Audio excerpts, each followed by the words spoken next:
Y chicos, buenas tardes. Vamos a comenzar con nuestra clase de hoy. A ver. Hoy día entonces, a ver, me confirman si me escuchan bien, si no hay ningún problema, me confirman.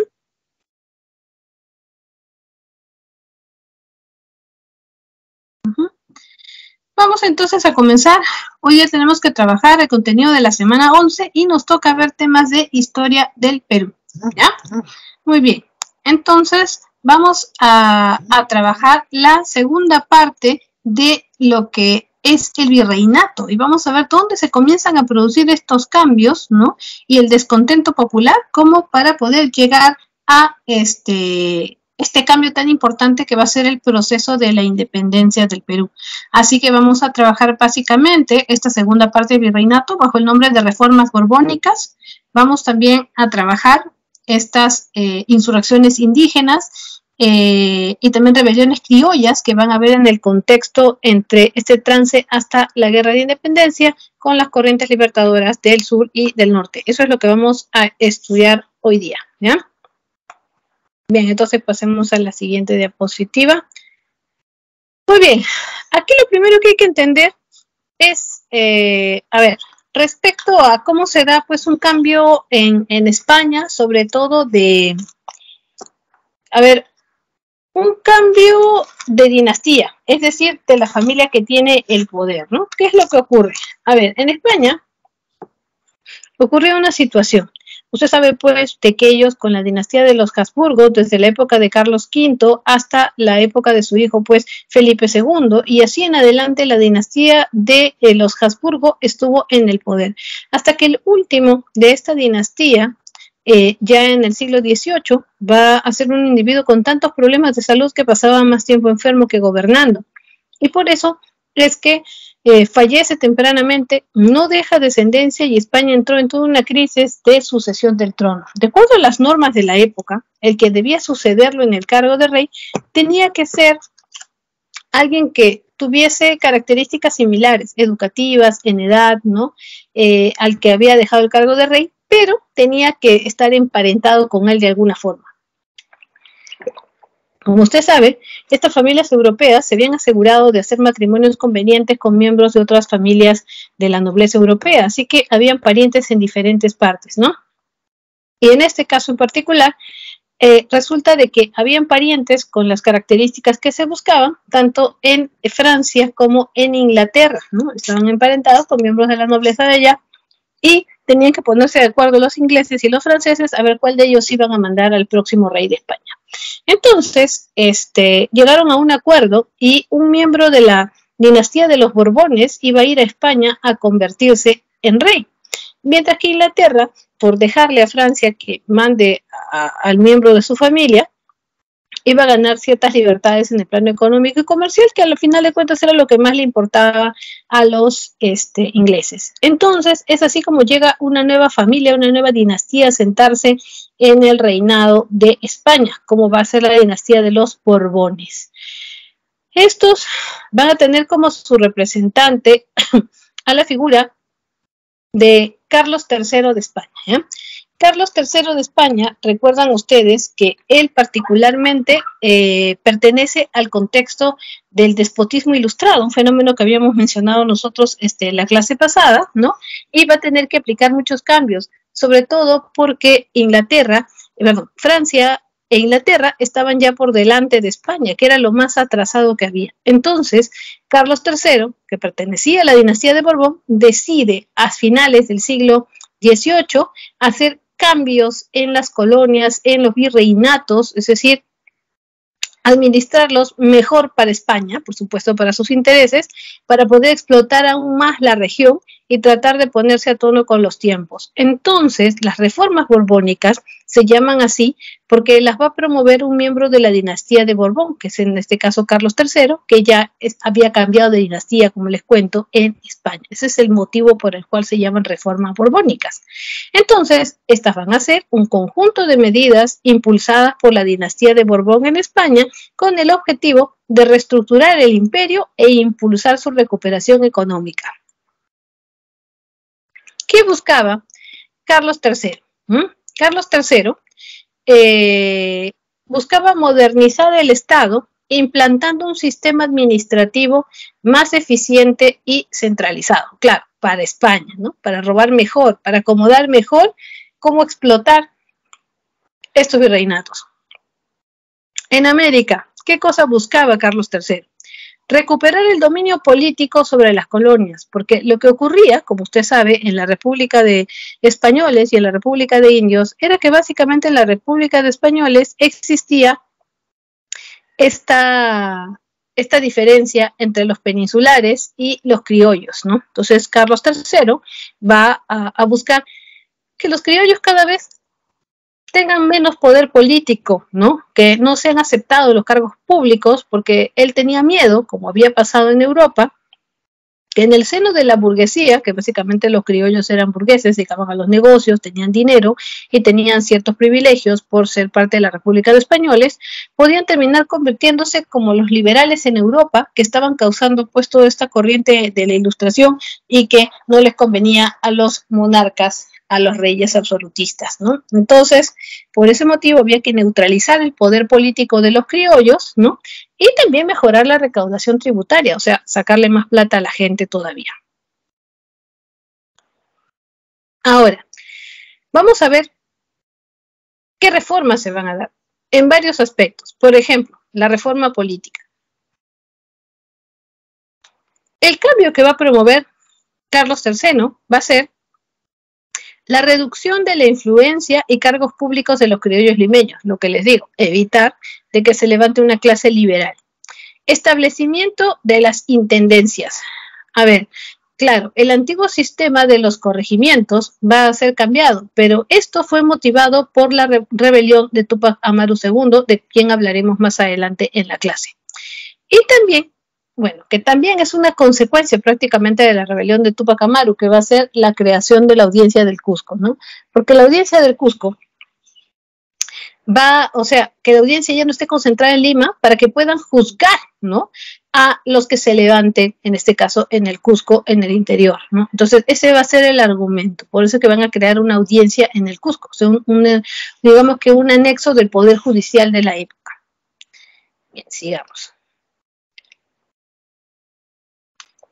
Una de estas normas tenía que ver con la reestructuración o la reorganización territorial en América del Sur. España decidió que iba a recortar los territorios para poder administrarlos mejor, según ellos, ¿no? Entonces va a haber un recorte, porque antes el virreinato del Perú iba desde Panamá hasta lo que ahora es Argentina.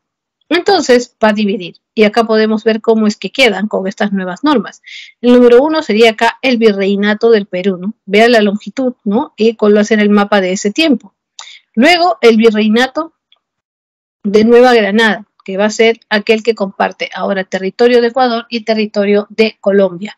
El virreinato del Río de la Plata, ¿no? Que va a corresponder a lo que hoy en día es Argentina, Bolivia, Uruguay, Paraguay, ¿no? Parte de Chile incluso, ¿no? Así como también la Capitanía General de Venezuela, ¿no? Que inclusive es previo, ¿no?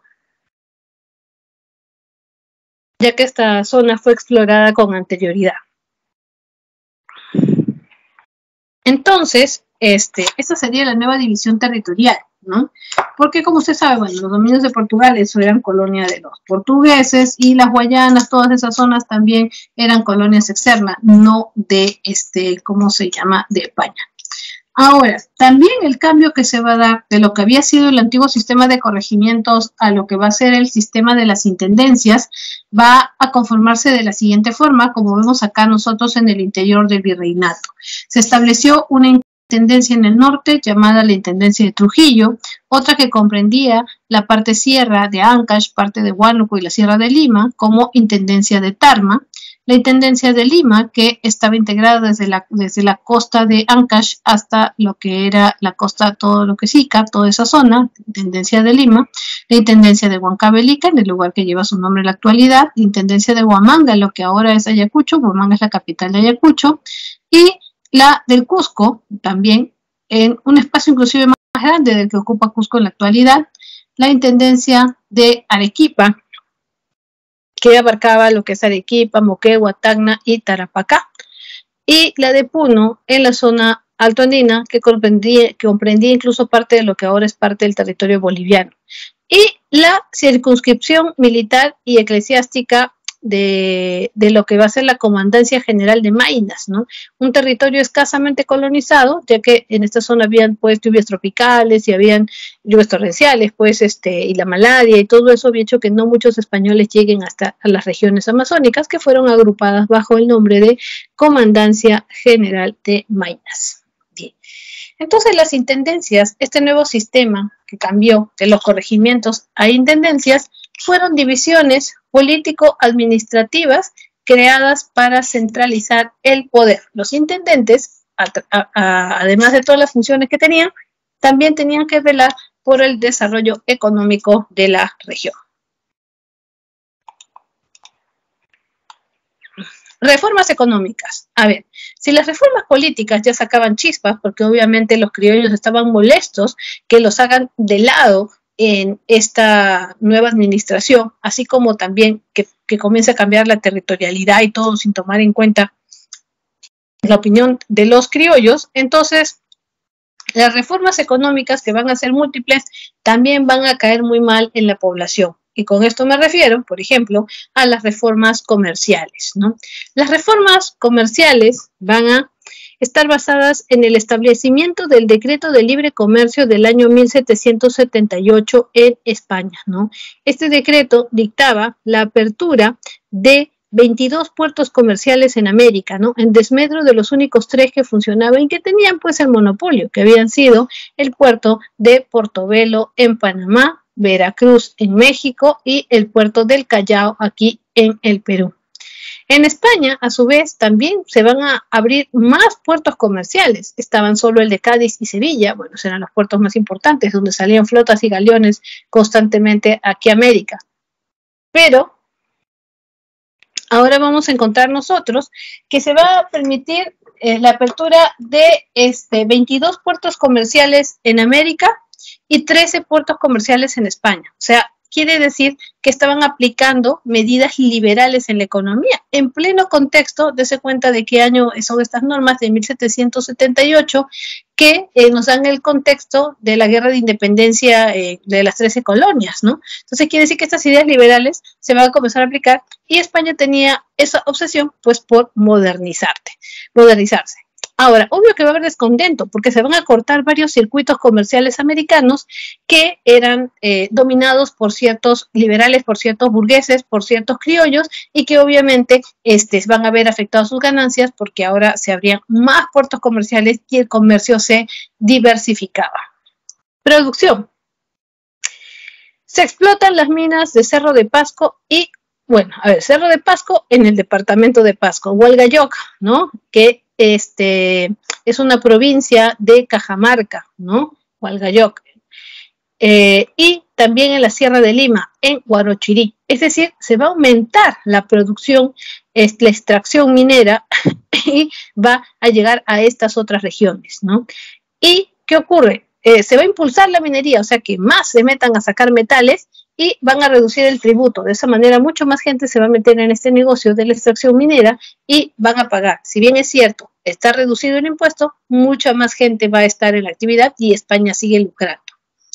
Reformas fiscales. A ver, implantación de aduanas internas e incremento de la alcabala. Es decir, van a colocar peaje, vamos a decirlo así. En determinadas zonas por donde cruzaban las mercancías había que pagar una serie de impuestos y esto va a causar la indignación de criollos y de mestizos que se dedicaban al comercio o al transporte. Entonces, pues, sobre todo los arrieros, ¿no? Los arrieros eran los encargados de llevar mercaderías de diferentes puntos y se les van a poner aduanas internas en diferentes puntos, así como también un incremento del impuesto al comercio interno, entonces había mucho descontento en el sector dedicado al comercio.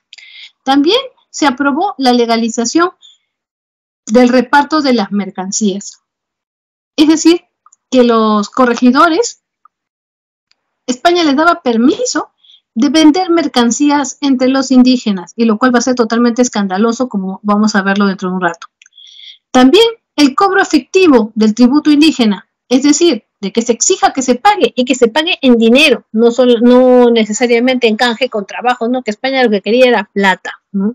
Es decir, exigir que ese dinero llegue a los bolsillos del rey Carlos III. Así como también la creación de estancos, es decir, que se identifique aquellos lugares donde se podía producir o extraer determinadas cosas que eran del interés de España y que acá salía mucho más barato o producirlo o extraerlo, pero que la producción que ahí se obtuviera fuera directamente al mercado extranjero, es decir, a España, un comercio exclusivo, porque solamente España tenía derecho a importarla y también de utilizarla o comercializarla. Esto demuestra entonces que va a haber digamos, como que acá, por ejemplo, usted viera una empresa que solamente produce para la exportación. Y si usted quisiera un producto de esa empresa, tendría que comprarlo a través del que se lo ha importado en otro país y mandarlo a traer, a pesar de que acá se produce, porque en todo ese carrusel de llevarlo y vendérselo a usted, está ganando en impuestos, ¿no? Entonces, esos van a ser los abusos que van a identificar principalmente los que estaban dedicados a los negocios y por eso estaban tan descontentos al respecto. ¿Qué otras reformas se van a dar? A ver, por ejemplo, las reformas eclesiásticas y las reformas educativas, ¿no? ¿Qué reformas vamos a encontrar? A ver, lo más notorio va a ser la expulsión de los jesuitas, ¿ya? Los jesuitas, ¿no? Eran, como usted sabe, una orden religiosa creada tardíamente en el contexto de la Contrarreforma Católica y eran, pues, trabajaban directamente bajo las órdenes del Papa. Entonces se había dado una situación. Aquí al Perú los últimos en llegar fueron los jesuitas, pero a diferencia de otras órdenes religiosas, ellos se van a meter aún más en lo que es la selva central, la selva del departamento de Pasco, del departamento de Junín, de Ayacucho y del Cusco, ¿no? La región del Brain, todas esas zonas que tienen Amazonía, ahí van a estar metidos estos jesuitas. Y es cuando Carlos III se entera que los jesuitas tienen en su poder un total de 203 haciendas que ellos explotan a los nativos para obligarlos a extraer la sal, diferentes productos y cosas para que directamente ellos lo exporten y vayan a parar a los bolsillos del Papa. Para Carlos III esto le parece un escándalo, ¿no? ¿Por qué? Porque no vaya a pensar que le escandalizaba el hecho de que se hayan agarrado tierras o que el hecho de que esclavicen a la población de los indígenas de la Amazonía, ¿no? Lo que le va a indignar a Carlos III es el hecho de que todos esos impuestos y todo ese robo no vaya a parar a sus bolsillos, sino que iba a parar a los bolsillos, ¿no? De el Papa. Entonces, por eso es que Carlos III quería ser él el que fuera el beneficiario de todo este robo. Y los jesuitas se van a negar, entonces decide establecer una guerra para poderlos expulsar a los jesuitas de nuestro territorio. Pero había una cosa, ¿no? Carlos III quería asegurarse de tener una orden religiosa que cumpliera el mismo trabajo ahí, pero que las ganancias vayan a parar a su bolsillo. Entonces decidió reemplazar la orden de los jesuitas que estaba presente en esta zona por la orden de los franciscanos, ¿no? Iba a provocar un verdadero enfrentamiento entre sotanas, ¿no? Y es ahí donde vamos a encontrar respuestas por parte de la población. A ver, también vamos a encontrar la creación del Tribunal de las Temporalidades.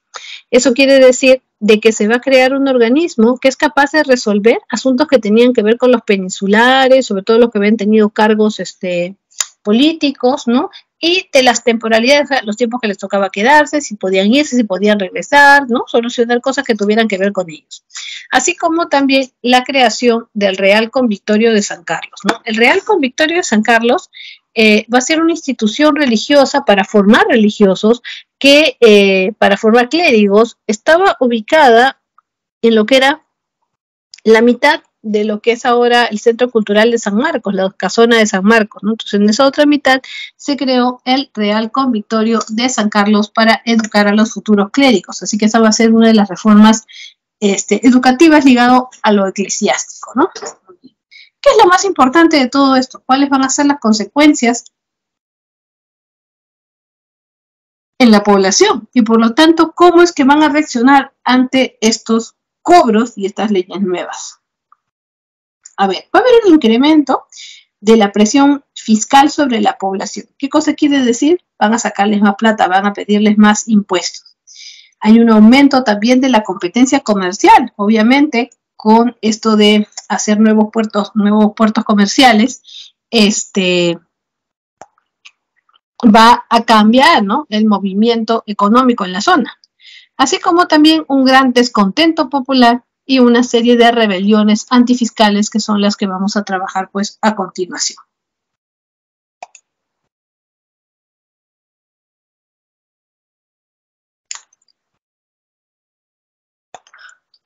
A ver, pasemos entonces a ver las respuestas.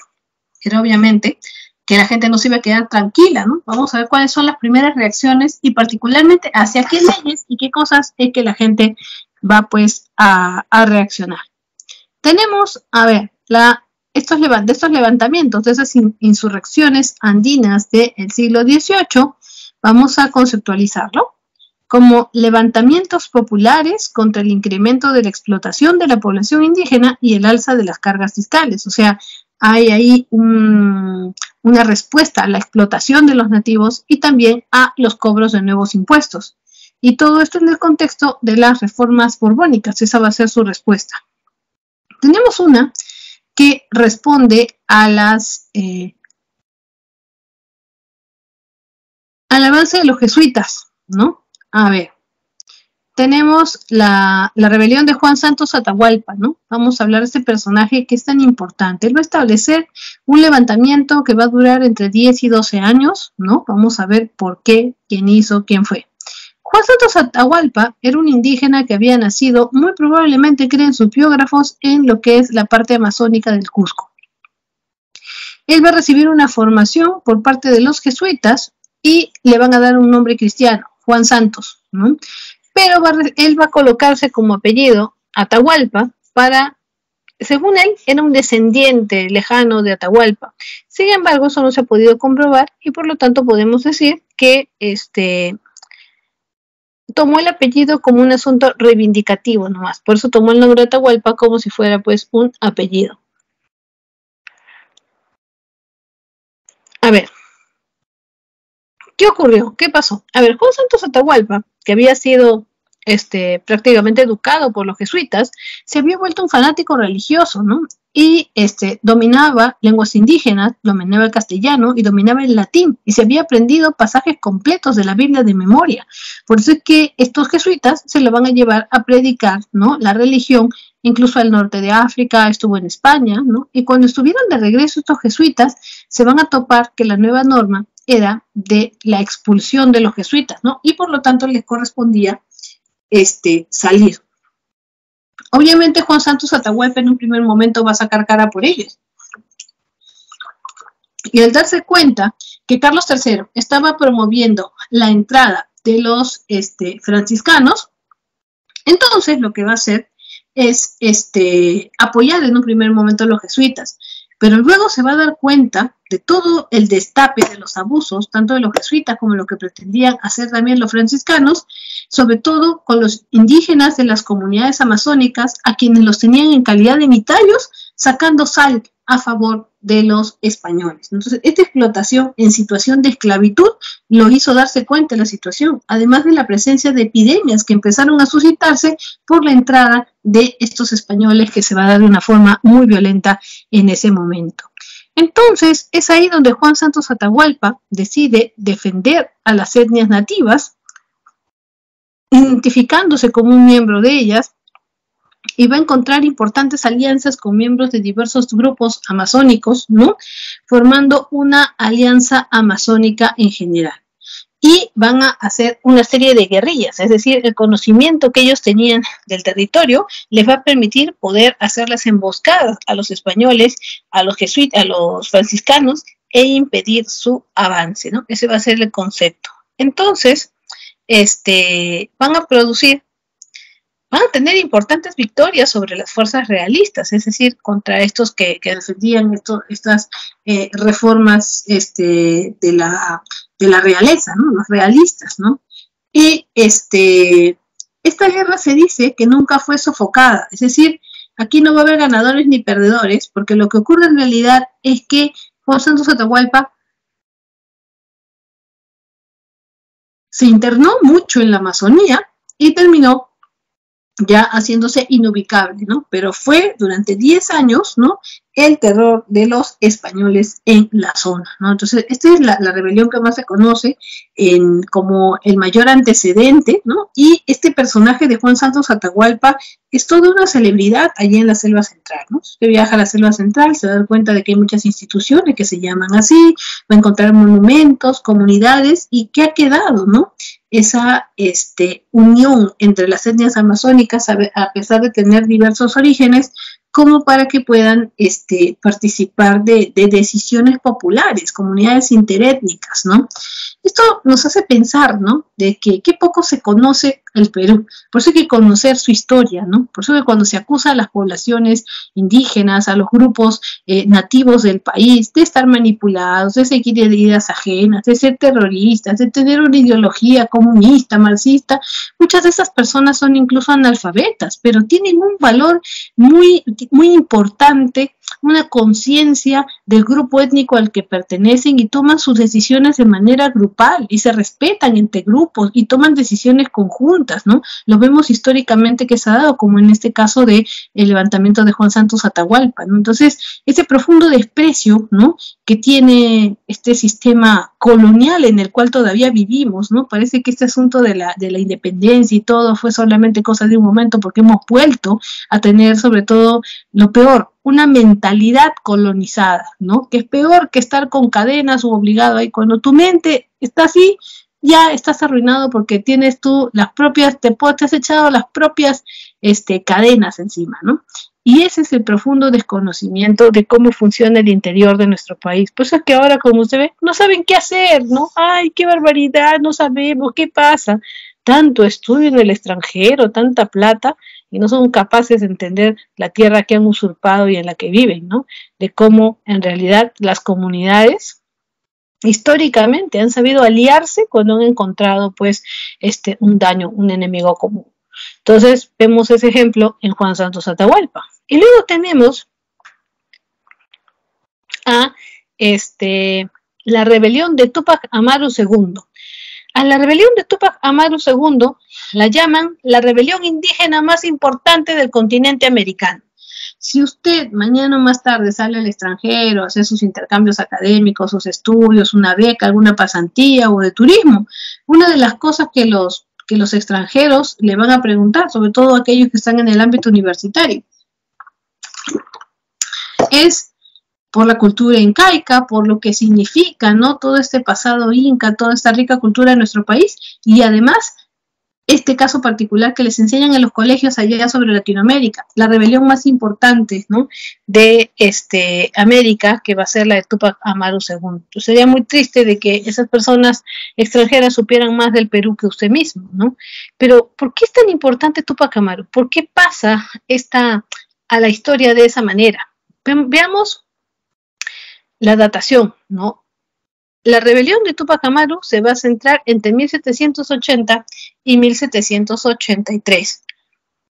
Eso nos hace ver nosotros justo el contexto en el que se estaba logrando de manera legal la independencia de las 13 colonias, ¿no? O sea, justo previo a este levantamiento se había dado la independencia de las 13 colonias y todavía, nótese, no se daba la Revolución Francesa, porque la Revolución Francesa va a ser recién en 1789. Entonces, estos hechos se mencionan como relacionados, ¿no?, como de una cadena de levantamientos, de respuestas que se van a dar.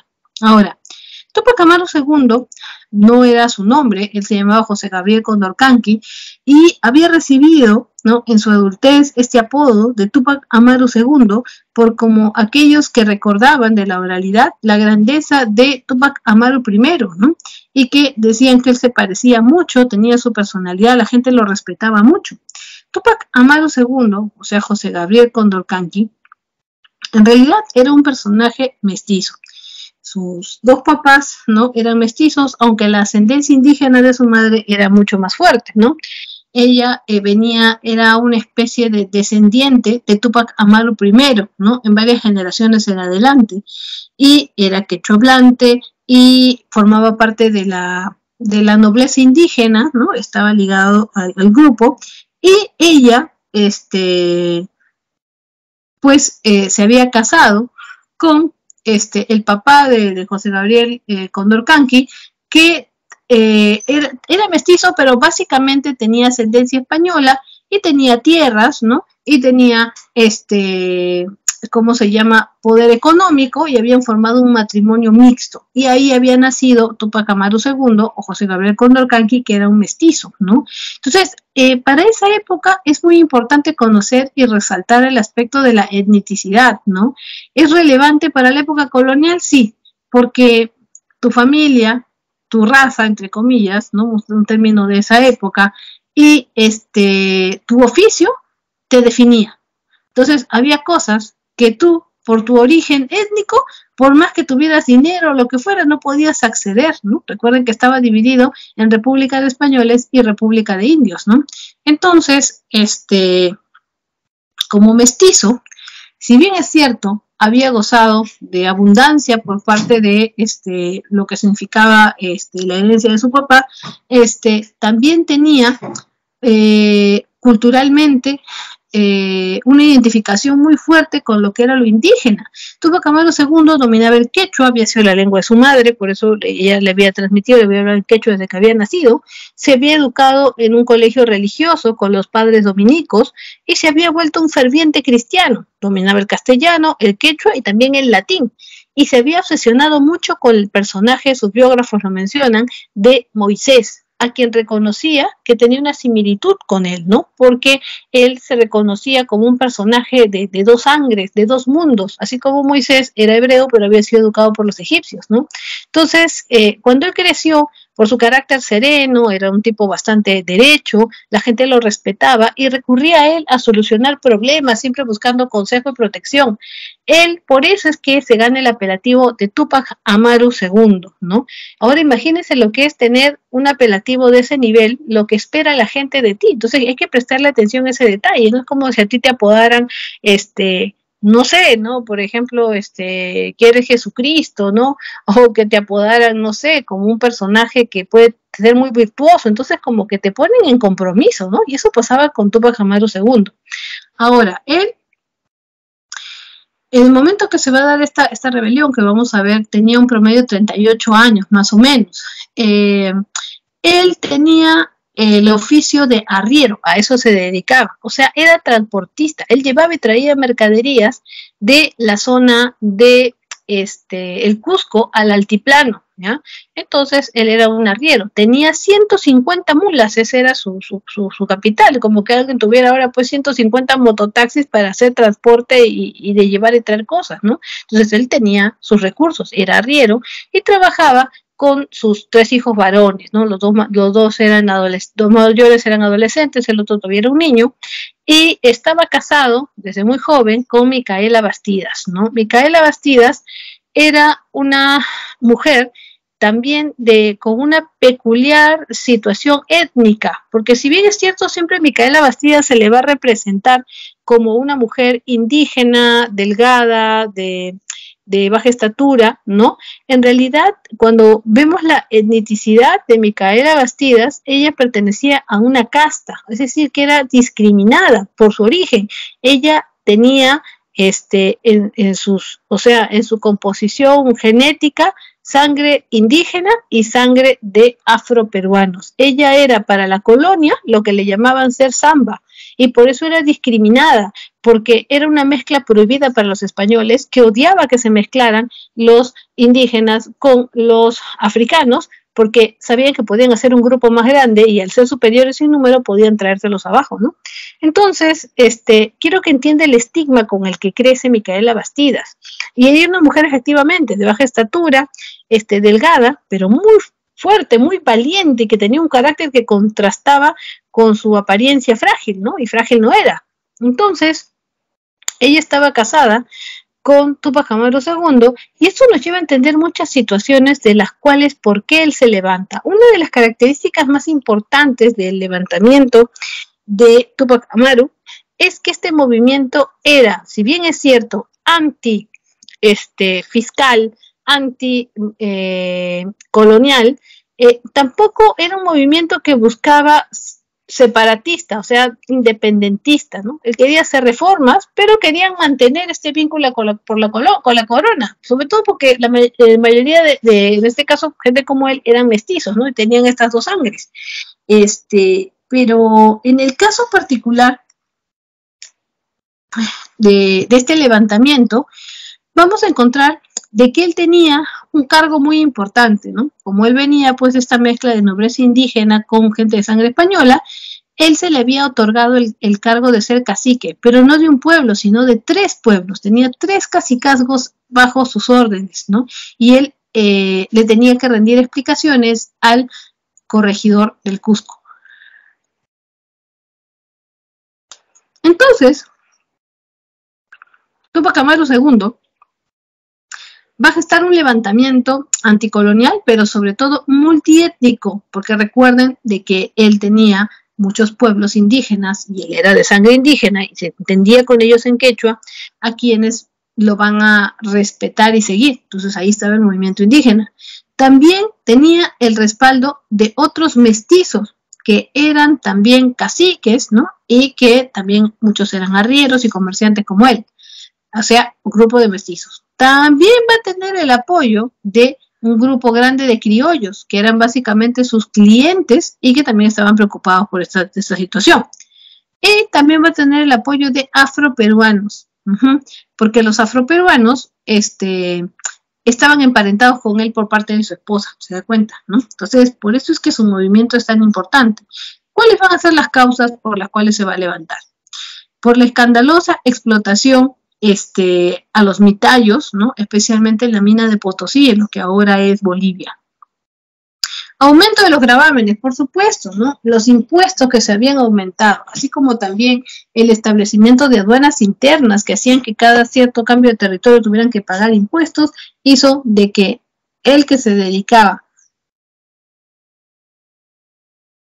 al transporte de mercancías y otros, ¿no? Criollos y mestizos se quejaran al respecto. Aparte también lo escandaloso que resultaba el reparto forzoso de mercancías que hacían unas figuras pero tan corruptas y detestadas por la población como era la figura del corregidor. A ver, para que se haga una idea, ¿no? El corregidor encarnaba todas las lacras que usted puede imaginar, ¿no? Y quiero que se ponga en el lugar de Túpac Amaru, ¿no? Usted, ¿no? Viendo todos estos abusos, saber qué hubiera hecho y cómo hubiera reaccionado, ¿no? Poniéndose en el lugar particular que tenía Túpac Amaru. El corregidor del Cusco se llamaba Antonio de Arriaga y era un tipo recontra corrupto, de lo peor, abusivo, detestable, ¿no? Y había tenido varios encontrones verbales con Túpac Amaru II, ¿no? Como él sabía que el pueblo lo respetaba, entonces quería manipularlo para que ellos hicieran lo que Arriaga quisiera y que esas noticias se las pasara pues Túpac Amaru. Entonces, en varios de esos encontrones, Túpac Amaru le va a terminar diciendo, ¿no? Culpables tú y yo somos, ¿no? De lo que está pasando. Yo por defender a mi pueblo, tú por oprimir a mi pueblo y yo por intentar defenderlo, ¿no? Arriaga va a intentar varias veces comprar a Túpac Amaru, ¿no? Les va a decir incluso, mira, yo no quiero pelear contigo, Túpac Amaru, ¿ya? Mejor dile a tus indios que compren mis mercancías y así te puedo dar un porcentaje de las ganancias. O sea, pretendía comprar con dinero. Pero Túpac Amaru es un personaje demasiado complejo en realidad si nos ponemos a pensar, ¿ya? Túpac Amaru es un personaje de 2 sangres, es un personaje que va a estar identificado, ¿no? Con las causas sociales, con la problemática y se va a sentir impotente frente a esta situación. El corregidor, que llegaban del Cusco perteneciendo a la nobleza de allá de España, llegaban a su chacra, llegaban prácticamente a hacer lo que les daba la gana, convertían esto en un feudo, venían un montón de españoles con él, sus familiares, sus amigos, y cometían una serie de abusos. Por ejemplo, a las mujeres indígenas, desde que eran niñas, las violaban como ellos querían y las dejaban embarazadas a muchas de ellas, que terminaban teniendo hijos mestizos que todos rechazaban, que nadie los aceptaba como parte de una comunidad.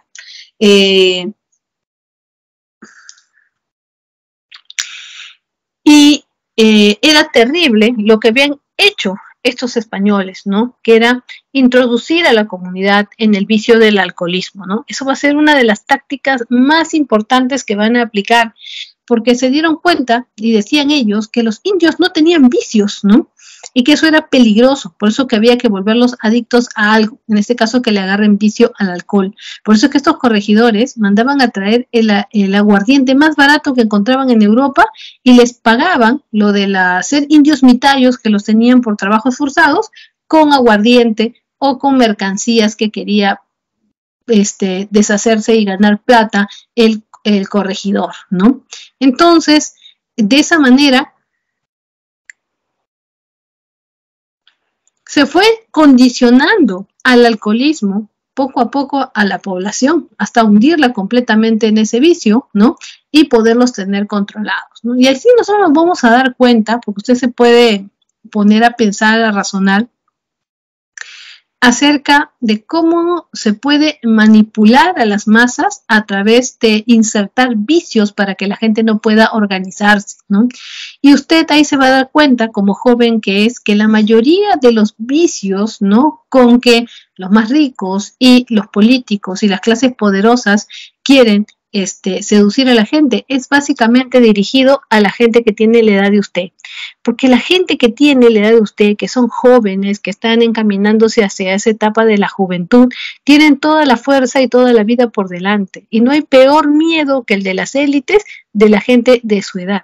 Sobre todo si es gente educada, si es gente consciente, gente que se da cuenta de lo que pasa, porque ustedes pueden protestar, se hacen escuchar, tienen la fuerza, la vitalidad, la energía que otras edades ya no las tenemos, ¿verdad? Entonces, por eso es que usted verá, ¿no? Que todo está, es una estrategia vieja, ¿no? Dedicado a que la gente de su edad caiga en un montón de vicios, ¿no? Por eso nos meten, pues, el alcoholismo, el cigarrillo, las drogas en la actualidad. En esa época nos metieron el alcoholismo, ¿no?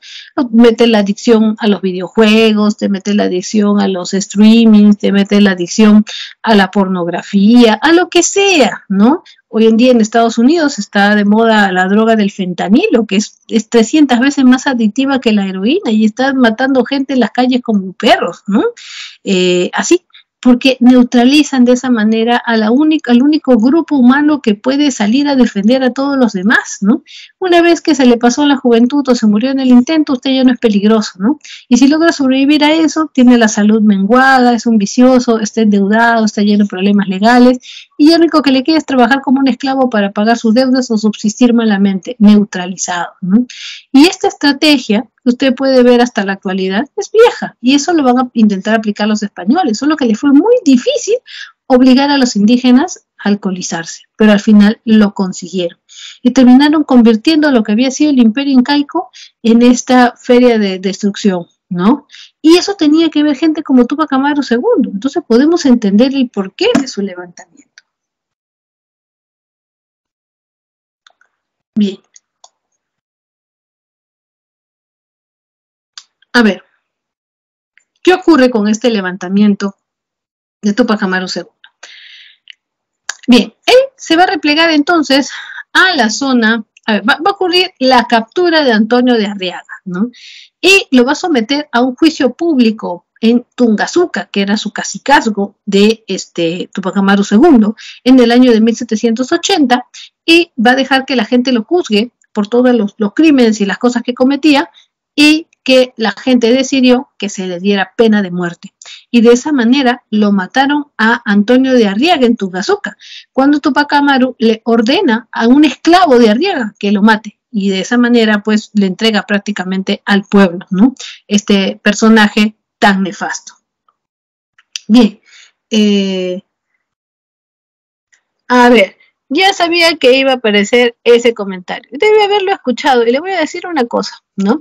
Ese comentario que usted ha escuchado es justamente de algún profesor o de alguna persona o de algún libro que ha querido, de alguna manera, traer por debajo la naturaleza de esta rebelión, que es mucho más complejo por eso. Si usted se lo han dicho de esa manera, lo ha leído o ha intentado convencerlo, pues ha sido una persona que tendenciosamente, ¿no?, ha querido guiarlo por un asunto netamente fútil. A ver, yo le hago una pregunta. ¿Usted cree que a Túpac Amaru, y a todos, a Túpac Amaru era el único que le afectaba el cobro de los impuestos por ser arriero? Era el único arriero que había. Era el arriero más rico de todo el virreinato, como para que él termine haciendo algo así. ¿Sabe cuántos criollos estaban afectados por eso? Ni siquiera él, que era mestizo, sino criollos, ¿no?, que obviamente estaban metidos en los negocios. Eran básicamente los que vivían de negocios, porque por eso ellos tenían el privilegio, incluso siendo de la República Españoles. Él era un mestizo, y era un mestizo de provincia, ¿no? Estaba alejado de la élite limeña y de todo eso.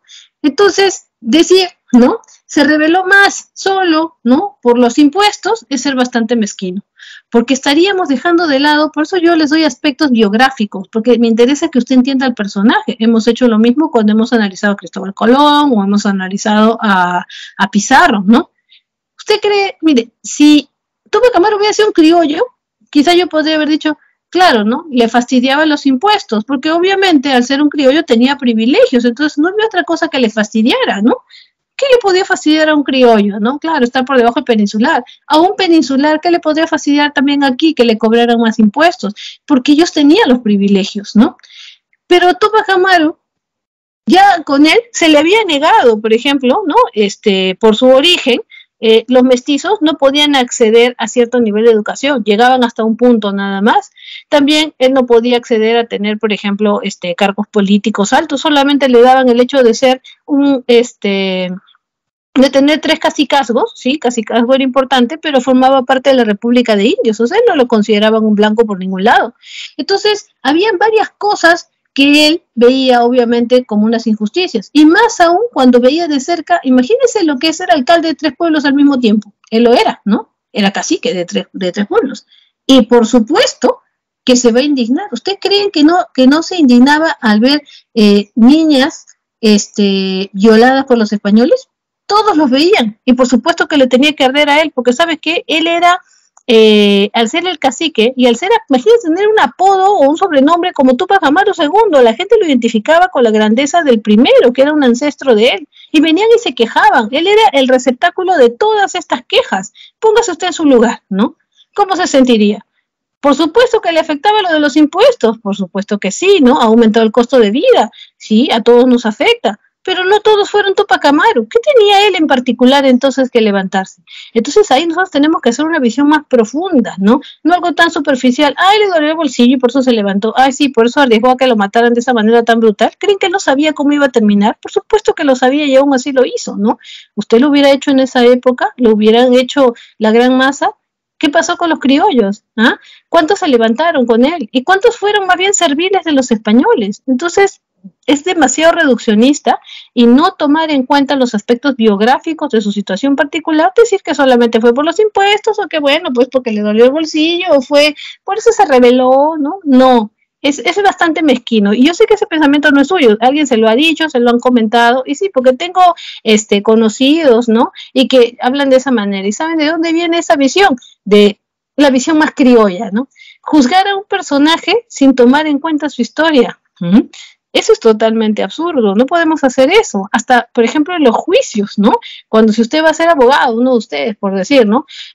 Cuando usted entra a defender a alguien o a luchar contra otro, el oponente ahí, tiene que tomar en cuenta las causas que lo empujaron a determinados hechos. Eso se llama en derecho a los agravantes y los atenuantes, que puede llevarlo a reducir su condena o a hacerlo cadena perpetua, ¿se da cuenta? Entonces, eso es lo que yo les decía cuando empezábamos el curso.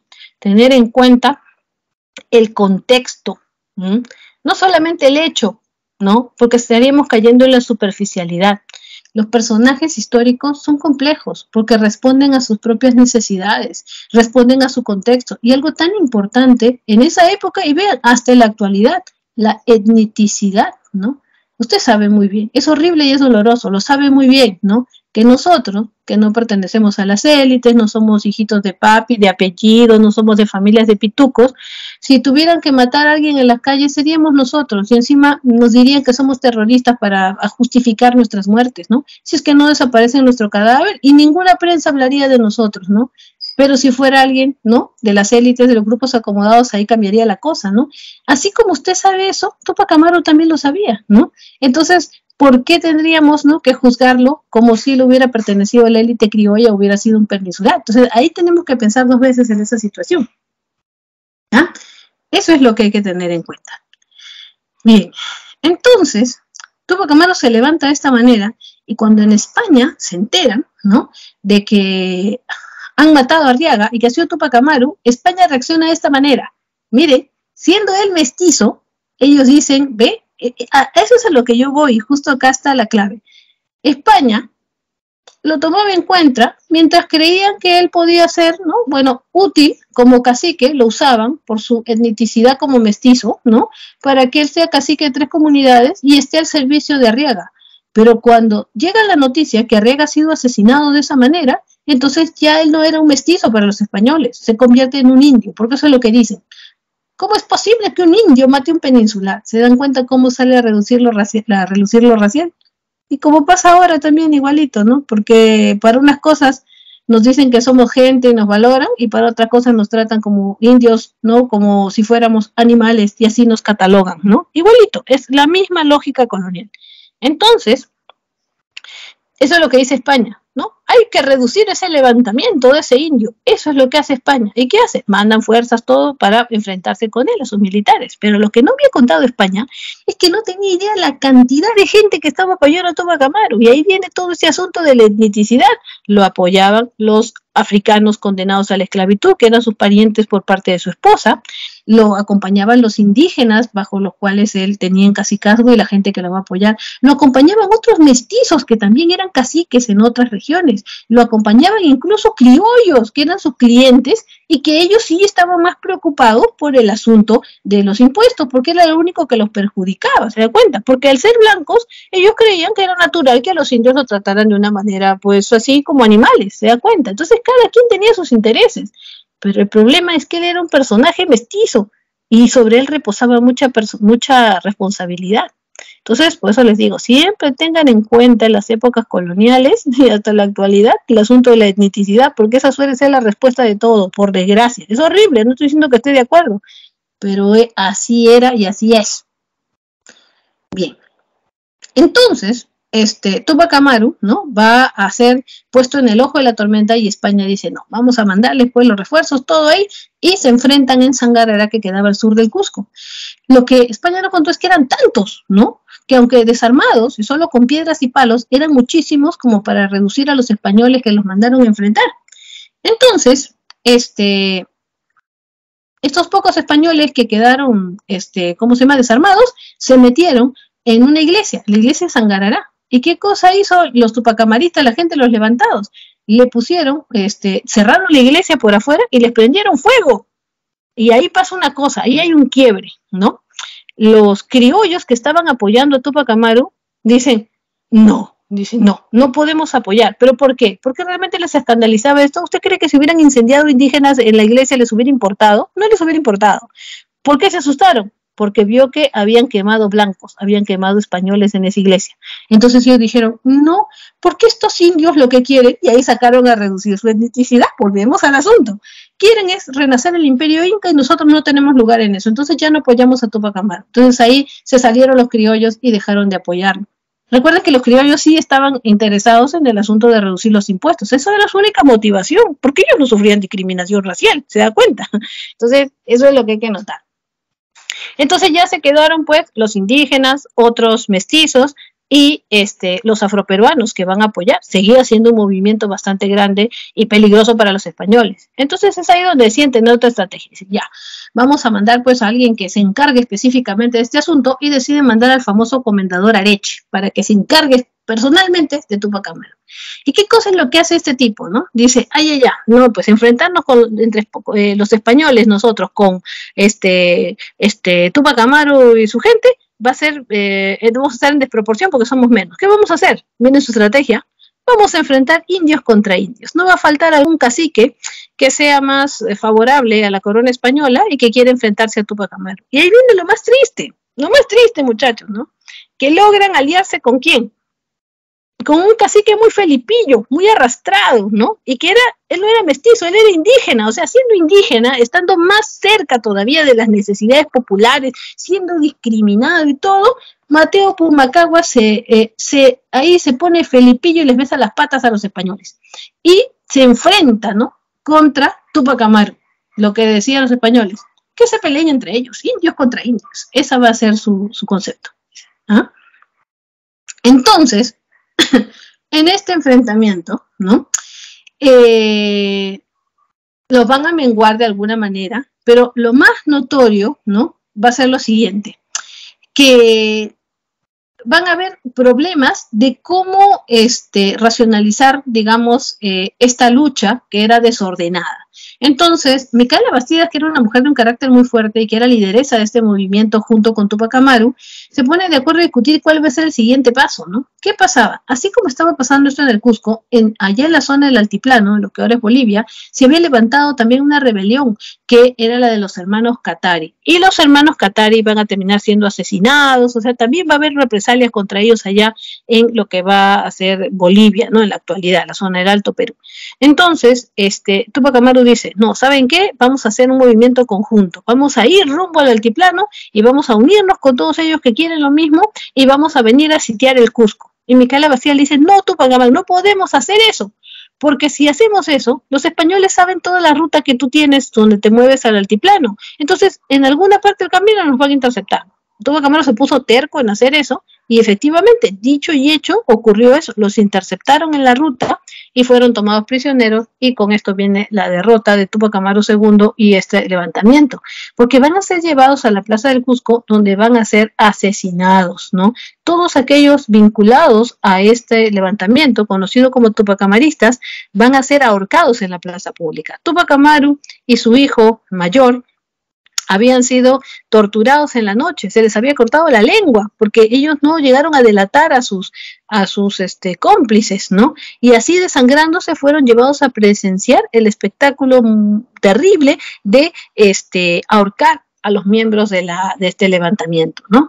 Entonces, luego, la penúltima de ser asesinada, porque también vio Túpac Amaru cómo lo ahorcaron a su hijo, qué horrible, ¿no? Luego llega Micaela Bastidas, que había sido violada por los españoles, ¿no? Y que tenía toda la ropa rota, había sido golpeada, violada, se estaba desangrando, y como no pudieron ahorcarla de la manera tradicional porque era muy pequeña y muy delgada, le amarraron una soga en el cuello y la mataron de puntapiés en el vientre delante de toda la gente. Así murió Micaela Bastidas. Y luego cuando le tocaba el turno a Túpac Amaru para ser ahorcado, Areche dice, no, mejor vamos a hacer como se hace con los delincuentes en algunos pueblos de España. Así que traigan 4 caballos para que tiren de él y lo rompan, o sea, amarrarle las extremidades a los caballos. ¿Y qué cosa estaban buscando? Que lo desgarren como una tela, ¿no? Eso era lo que se esperaba. Pero lo que ellos no imaginaban es que Túpac Amaru era un tipo muy fornido, tenía una alimentación indígena, había tenido, pues, ¿cómo se llama?, recursos para crecer bien alimentado y se dedicaba, pues, a un trabajo físico tan rudo como ser arriero. Entonces, pues, era obvio que su complexión no era como la de los de España, ¿no? Y por eso es que fue muy difícil intentar, ¿no?, romperlo. Y no pudieron, pues. Entonces ya, al ver el reclamo popular, que la gente no podía creer tanta crueldad, entonces deciden, los religiosos dicen, ya, suéltalo y ahórcalo de una vez, porque ya no toda la gente está aquí que reclama. Y lo llevaron arrastrando a la plaza pública porque todas las extremidades las tenía dislocadas y lo van a ahorcar. Y de esa manera es como terminan matando a los principales líderes de este levantamiento. Sus cuerpos fueron descuartizados y fueron llevados a los diferentes pueblos, los pedazos, para que la gente supiera qué cosa pasaba con los que se rebelaban con la corona española. Así de terrible fue la situación, ¿no? Pero ¿qué pasó? va a haber una continuidad en la zona del altiplano. Recordemos que en el altiplano había un levantamiento importante, aunque sus líderes también habían sido asesinados, pero continuaba el levantamiento. Inclusive uno de los hijos de Túpac Amaru logró huir y quedarse allá. Entonces se va a levantar un joven que se llamaba Julián Apaza, que decide tomar un nombre reivindicando a los hermanos Katari y a Túpac Amaru. Por eso es que Julián Apaza, este joven, se hace llamar Túpac Katari y va a continuar con este levantamiento. Cercó la ciudad de La Paz. Pero ¿qué ocurre? Resulta que en Lima, el virrey Jáuregui decide hacer algo. Dice, bueno, voy a quebrar su grupo. Voy a lanzar una noticia. A ver, todos aquellos tupacamaristas que estén arrepentidos pueden, voy a perdonarles la vida, siempre y cuando me delaten la posición de sus líderes. Y no tardaron en aparecer traidores, y por eso es que Túpac Katari, entre otras cosas, fue derrotado, ¿no? Y terminó siendo asesinado. El hijo de Túpac Amaru también, ¿ya? Lo engañaron, ¿no? Que se cogía a la paz de Sicuani para los tupacamaristas arrepentidos, como a ver si podía sobrevivir. Luego fue traicionado y también lo mataron. A ver, buena pregunta que hace Mariel. Imagínate, pues sí, miren, en esa época, ¿no? Bueno, el término no lo utilizaban como tal, ese término es mucho más actual, pero si ahorita estuviéramos en esa época con nuestra terminología, le dirían eso, ¿no? Le dirían que era un terrorista, le dirían que era... Bueno, no le podrían decir que era comunista ni socialista porque todavía esas corrientes no aparecían, siendo son del siglo próximo, ¿no? Pero seguro que hasta le hubieran dicho que era Satanás, ¿no? No sé, que era la reencarnación del anticristo, me imagino, ¿no? Sí, de todo, ¿no? Porque... uno no puede, ¿se han dado cuenta? O sea, tienes que aguantarte, no puedes reclamar.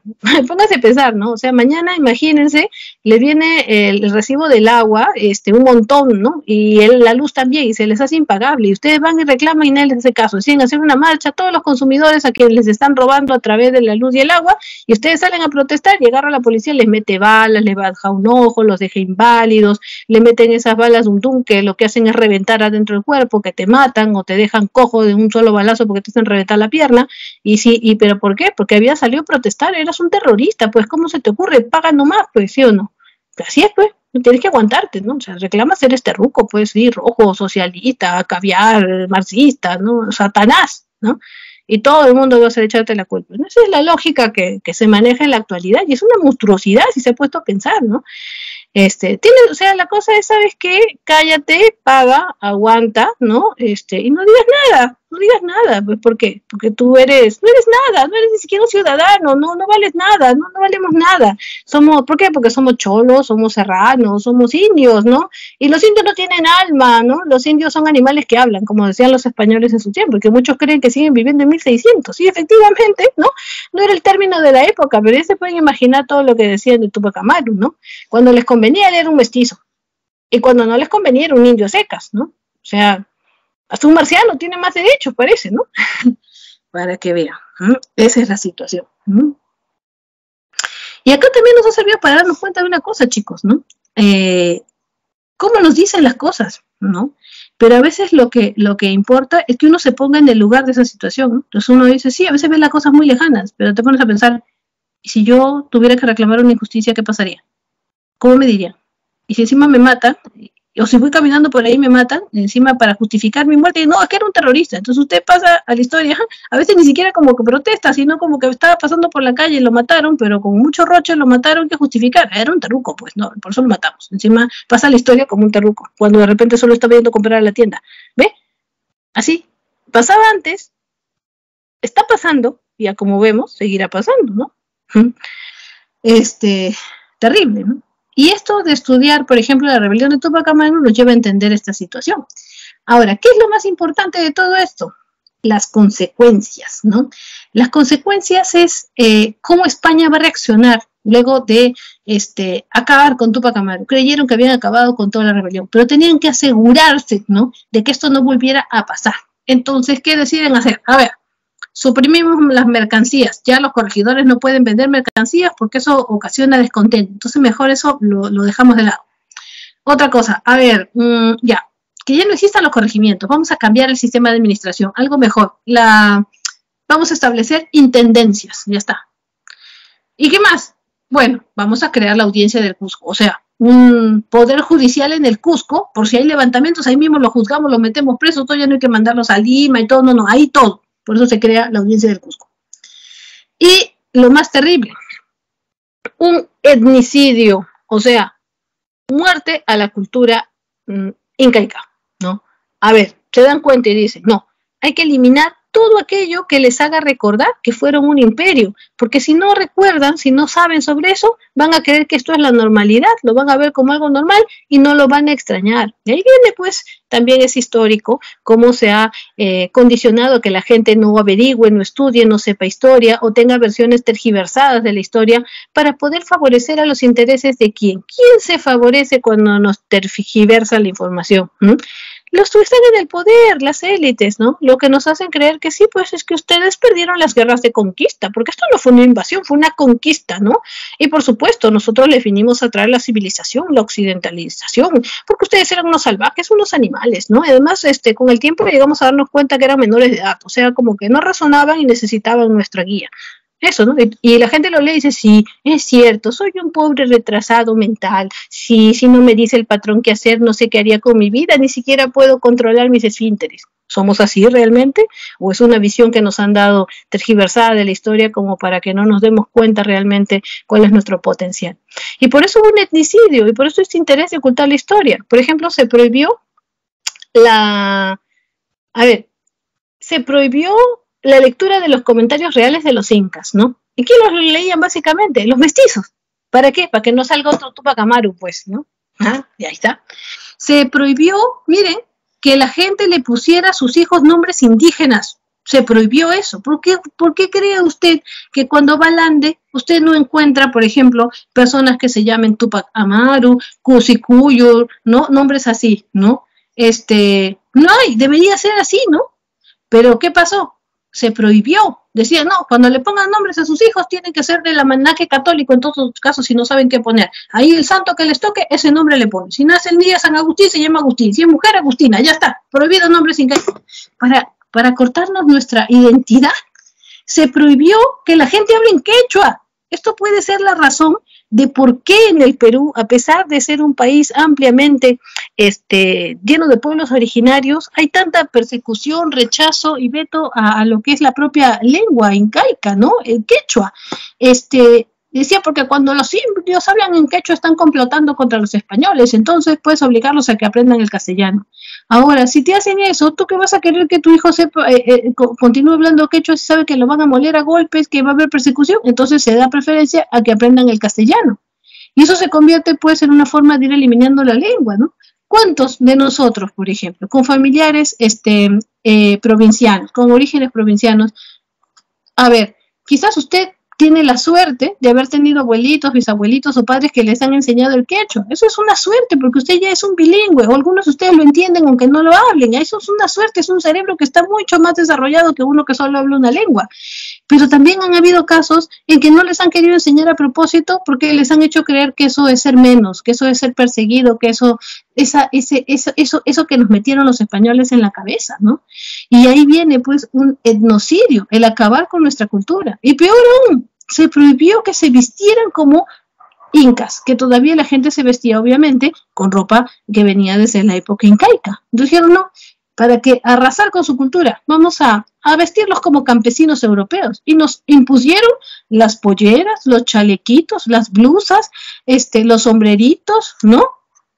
Y usted dirá, pero en el campo la gente se viste así, porque fue una imposición. Usted no ha visto un inca vestido así.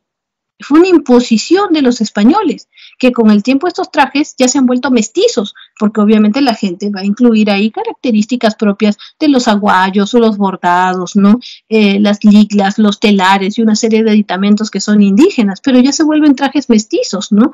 Entonces uno identifica más bien al campo, al área rural, por esas vestimentas que han quedado, pero no son incaicas, son de la época colonial y son impuestas, que ya se han ido entrando al mestizaje con el tiempo.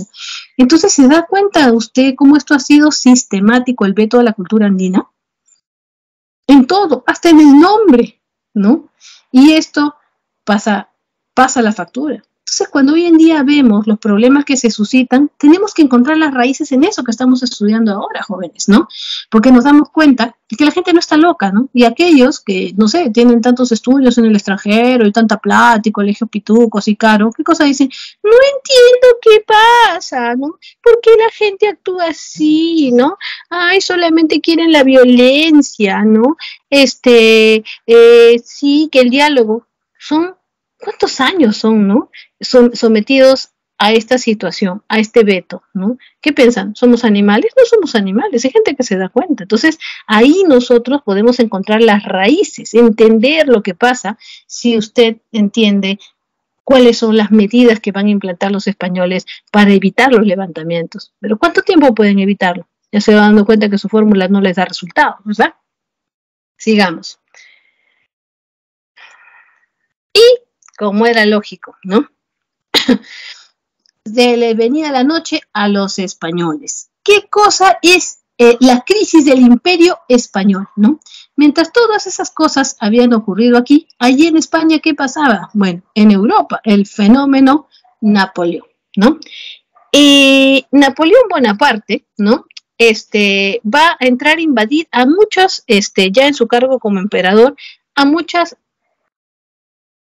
áreas de los alrededores, ¿no? De los países de Europa, diferentes reinos, y uno de ellos va a ser también España. ¿Quién estaba en el poder en España? Estaba Carlos IV, que era el hijo de Carlos III, ¿no? Pero era un tipo más bien bastante cobarde, bastante tímido, ¿no? Y Carlos III entonces, bueno, Carlos IV, que estaba en el poder, tenía un hijo que muy pronto iba a heredar el poder cuando él muriera, que se llamaba Fernando VII, que ya era adulto, ¿no? ¿Y qué pasa? Resulta que Napoleón se enteró que Portugal le estaba pasando armas y era cómplice de Inglaterra, que eran sus enemigos de Napoleón. Entonces decidió castigar a Portugal. Y para poder llegar a Portugal por tierra hay que pasar por España necesariamente, ¿no? Entonces decide mandar a sus generales para que, entre comillas, le pidan permiso a Carlos IV para pasar por territorio español. Y él tuvo tanto miedo de que si le decía que sí, estaba fregado. Si le decía que no, igual también estaba fregado. Entonces tuvo miedo y decidió de hacerlos pasar, aún cuando su hija estaba casada con el rey de Portugal. Así que les pasó la voz para que huyan a Brasil y Portugal quedó a merced de Napoleón. Pero lo que más cólera le dio a la gente, a los españoles, fue el hecho de que hayan dejado pasar de esa manera a los, ¿cómo se llama? A los franceses por territorio español. Así que le hicieron un motín. Le levantó la gente a Carlos IV, ¿dónde? En Aranjuez, ¿ya? En Aranjuez van a exigir de que Carlos IV abdique, que deje el cargo en favor de Fernando VII, porque decían que él, al ser un rey más joven, de repente iba a actuar mejor. Entonces Carlos IV, pues así todo vago, dijo, ya, pues tanta cosa ya que mi hijo sea el rey. Pero cuando Napoleón se entera que había subido al trono Fernando VII, no le gustó, porque Napoleón ya tenía planes para España. ¿Qué quería?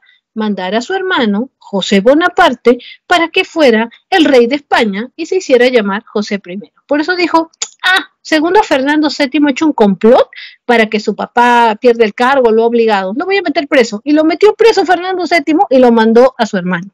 La gente lo odiaba con toda su alma a el hermano de Napoleón, porque era la muestra de que los franceses tenían el poder sobre España, ¿no? Entonces, esa va a ser la situación. Entonces, la gente se levantó y dijeron, esta es la oportunidad. Fernando VII está preso, no hay autoridad, está metido acá este francés que nadie lo quiere, y van a proponer la Constitución de Bayona, que va a ser una especie de primer intento que tampoco prosperó, pero ya mostraba de que ellos querían aprovechar toda esta situación para poder cambiar su régimen político y salir del absolutismo, ¿no? Entonces va a empezar una guerra de independencia y un movimiento juntista en España, es decir, una guerra de independencia para independizarse de los que ahora se habían metido, que eran los franceses, ¿no? ¿Y juntista en qué sentido? De que se van a hacer juntas de gente en diferentes localidades para ver qué se podía hacer. En este caso, la junta de gobierno más importante que se va a dar va a ser conocida comúnmente como las Cortes de Cádiz, porque se van a dar justamente en Cádiz, que queda al sur del territorio, en el año de 1810. Y ahí era una especie de parlamento representativo de los pueblos del reino y que van a buscar, ¿no? Que todos los súbditos del rey Fernando VII se levantan de alguna manera para ayudar a su liberación. Va a participar también miembros de las colonias, van a ir todos por la liberación de Fernando VII y se decreta, los españoles en un acto desesperado buscando apoyo, de que debe haber igualdad entre los españoles y los peninsulares, es decir, o sea, los americanos, los criollos y los peninsulares.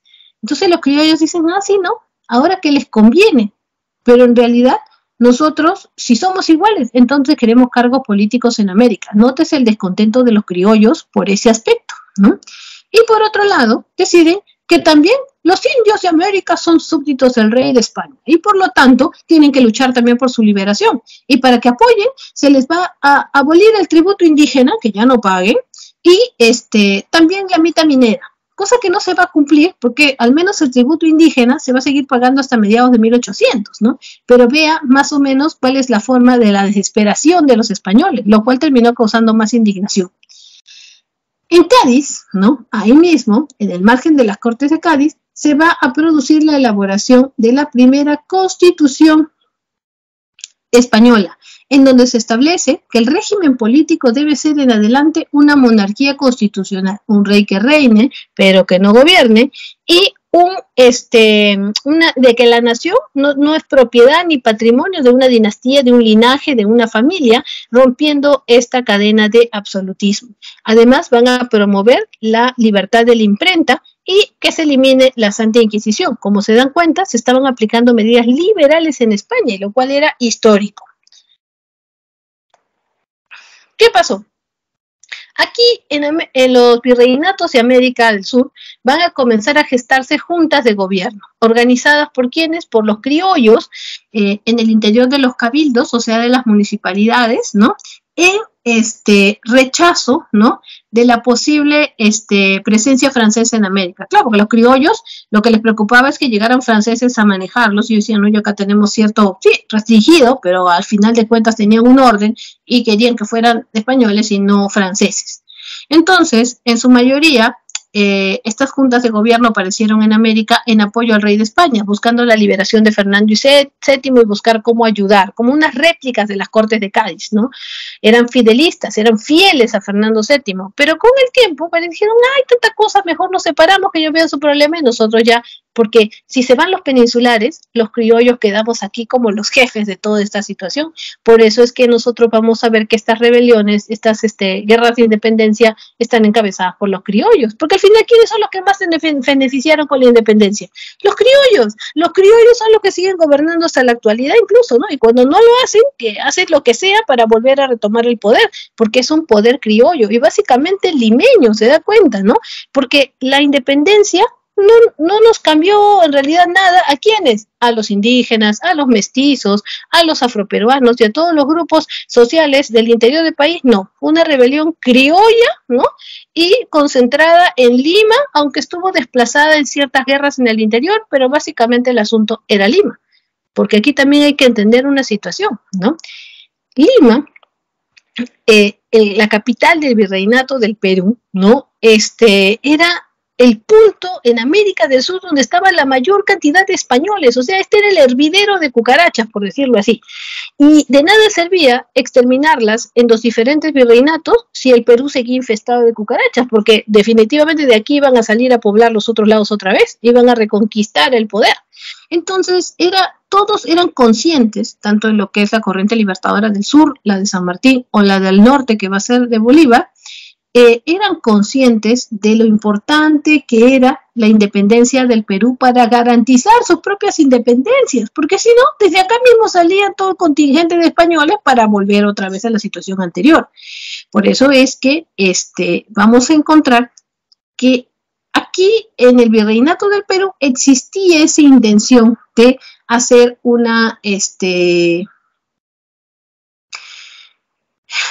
de hacer cambios, ¿no? Algunos, como reformistas, querían hacer reformas, querían cambiar, ¿no? Ciertas cosas, pero mantener el régimen virreinal. Mientras que los separatistas querían la independencia, por eso son separatistas. Vamos a ver entonces cuáles eran el pensamiento, la ideología que estaba detrás de estos grupos, ¿no? Entre los reformistas son los que buscaban corregir los defectos del régimen colonial a través de reformas moderadas, ¿no? Querían libertad de imprenta, acceso a los criollos a cargos públicos, ¿no? Y muchos de ellos publicaron en lo que se convierte la revista de mayor difusión en su tiempo para estas ideas ilustradas, que va a ser el Mercurio peruano, ¿no? Muchos de estos intelectuales escribían ahí sus propuestas, ¿no? Tenemos el caso de Toribio Rodríguez de Mendoza, tenemos el caso de Baquijano y Carrillo, personajes que usted los estudió en el colegio y que tenían esta mentalidad. Sin embargo, vamos también a ver a los separatistas, ¿no? En donde van a destacar, por ejemplo, Juan Pablo Vizcarra y Guzmán y ¿cómo se llama? José de la Riva Agüero.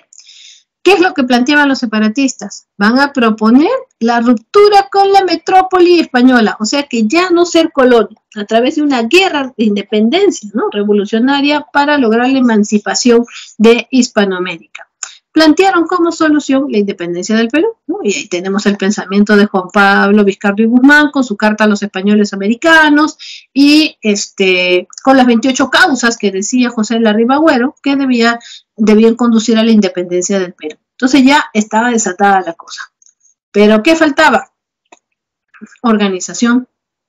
Faltaba como Lima, ¿no? Que estaba llena de españoles, había que desocuparla, había que atacar Lima, entonces el plan era complicado. ¿Qué es lo que ocurre? Van a ver también, así como hemos visto esos levantamientos previos desde el bloque del interior y sobre todo en las sierras, ¿no? Y lo de Tupac Amaru, que va a ser lo más contundente, vamos a ver rebeliones y conspiraciones criollas también. Vamos a encontrar, movimientos, ¿no? Que van a buscar la ruptura del vínculo político con la metrópoli durante los años del constitucionalismo liberal español. O sea, aprovechando todo lo de las Cortes de Cádiz o de las juntas de gobierno, van a comenzar a haber movimientos en criollos que ya quieren, ¿no? Acabar con esta dependencia. En algunos casos querían desconocer las autoridades locales y en otros casos querían hacer un gobierno autónomo, o sea, independizar por zonas, en todo caso empezar por así, pero fracasaron porque no tuvieron la fuerza ni la cantidad de pueblo necesaria para poder levantarse. Tenemos, por ejemplo, en el caso de Tacna, dése cuenta que están zonas hacia el sur y sobre todo el contacto que había con lo que va a ser el virreinato del Río de la Plata, lo que ya estaba independizado como Argentina y por eso había influencia. Entonces vamos a encontrar, por ejemplo, el levantamiento de Francisco Antonio de Cela, compuesto en su mayoría por curacas e indígenas que van a ser movilizados por estos criollos, pero que no van a conseguir lo que buscaban. Por otro lado, tenemos en Huánuco la rebelión de Juan José Crespo y Castillo, impulsada por las alianzas entre criollos, mestizos e indígenas. Ahí hay un carácter más plural, vemos, ¿no? Pero se creó una junta de gobierno en Huánuco, ocuparon Ambo e intentaron incluso separar toda esa zona de ya independizarse solos, ¿no? Irse por su lado, pero tampoco lo van a conseguir. Fueron reprimidos. Luego tenemos en Tacna otra vez, ¿no? La rebelión de Pallardelli. Fue apoyada por los argentinos independentistas con emisarios en el Alto y Bajo Perú, o sea, la zona de Bolivia y lo que era Bolivia y la zona del sur del Perú. En octubre de 1813 fracasa, ¿no? En la batalla de Camiara, fracaso también. Cusco, en 1814, la rebelión de los hermanos Angulo. Primer movimiento peruano que tuvo como objetivo la independencia del Perú. Acá ya era claro ya independizar todo, ¿no? En bloque.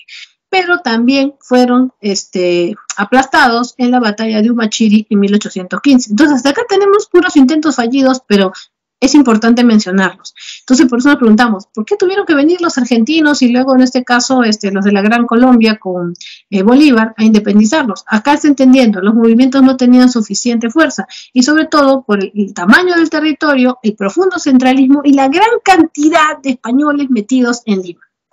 Vamos a ver entonces qué pasó. A ver, entonces, aquí tenemos nosotros, ¿no? ¿Cómo es que aparece en este ajedrez don José de San Martín? Don José de San Martín había sido un militar, ¿no? Que había incluso, formado en España y había luchado allí en España por la liberación de Fernando VII. O sea, él había estado ahí, había participado en las juntas de gobierno y cuando regresa a lo que es el Virreinato del Río de la Plata, participa de las juntas de gobierno en Buenos Aires con la idea de también seguir luchando de alguna manera por la liberación de Fernando VII. Pero ahí se encuentra con otros criollos que ya tenían estas ideas independentistas, y aunque en un principio él era fidelista, va a decidir irse por la otra vía y al final termina siendo uno de los más importantes líderes de la independencia del Virreinato del Río de la Plata, convertido más adelante en la República Argentina, ¿no? Entonces, mientras eran todos esos cambios, la preocupación de San Martín era, ¿no? Si lo que es ya encaminándose a ser Argentina, ¿cómo podía garantizar su independencia si el Perú era el epicentro de los españoles aquí? Además, los españoles podían perder cualquier cosa en América, menos el Perú. Nosotros tenemos las tierras más ricas de toda la región, porque tenemos una gran riqueza de climas naturales que permite producción diversificada, ¿no? Entonces, todo eso ellos lo sabían. Por eso es que el Perú, ahorita el Perú está en los ojos del mundo, y también en la experiencia latinoamericana, porque lo que pase mañana particularmente, que va a ser el centro de esta protesta, ¿no? Paradójicamente hoy día, el día de la fundación de Lima, ¿no? La llegada, ¿no?, de todas las zonas de provincias para protestar por este colonialismo que no termina, ¿no? Todo esto es bastante simbólico, ¿no? Y los ojos están puestos en nuestro país, como lo han estado siempre, ¿no? Por la posición estratégica que tiene el Perú, por sus recursos y por el profundo centralismo, ¿no?, que hace que las élites concentradas sean las que cobran peaje a las empresas extranjeras, lo que pasaba con los propios españoles, que tenían acá sus representantes y cuidaban sus intereses, y ahora que son los que le abren la puerta a los extranjeros para que vengan y roben como quieran, ¿no? Los exoneran de impuestos, ¿no? Mientras todo está pasando, por ejemplo, se ha exonerado de impuestos a las empresas mineras hasta el 2025, tanto que hablan de que la minería deja mucho dinero. Mentiras, los han exonerado, ¿no?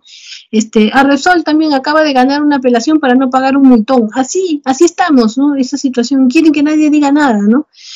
Eso es lo que pasa, ¿no? Y es histórico, lo mismo pasaba en ese tiempo. Entonces, Lima estaba secuestrada y está, ¿no?, por las élites. Entonces San Martín dice, ¿cómo hacemos para independizar el Perú? Es lo más difícil y es lo más importante, y para nuestra mala suerte está recontra centralizado en Lima, todos los españoles metidos ahí, están, como el Callao fue el puerto más importante, están dando vueltas ahí sus escuadras. ¿Cómo hacer?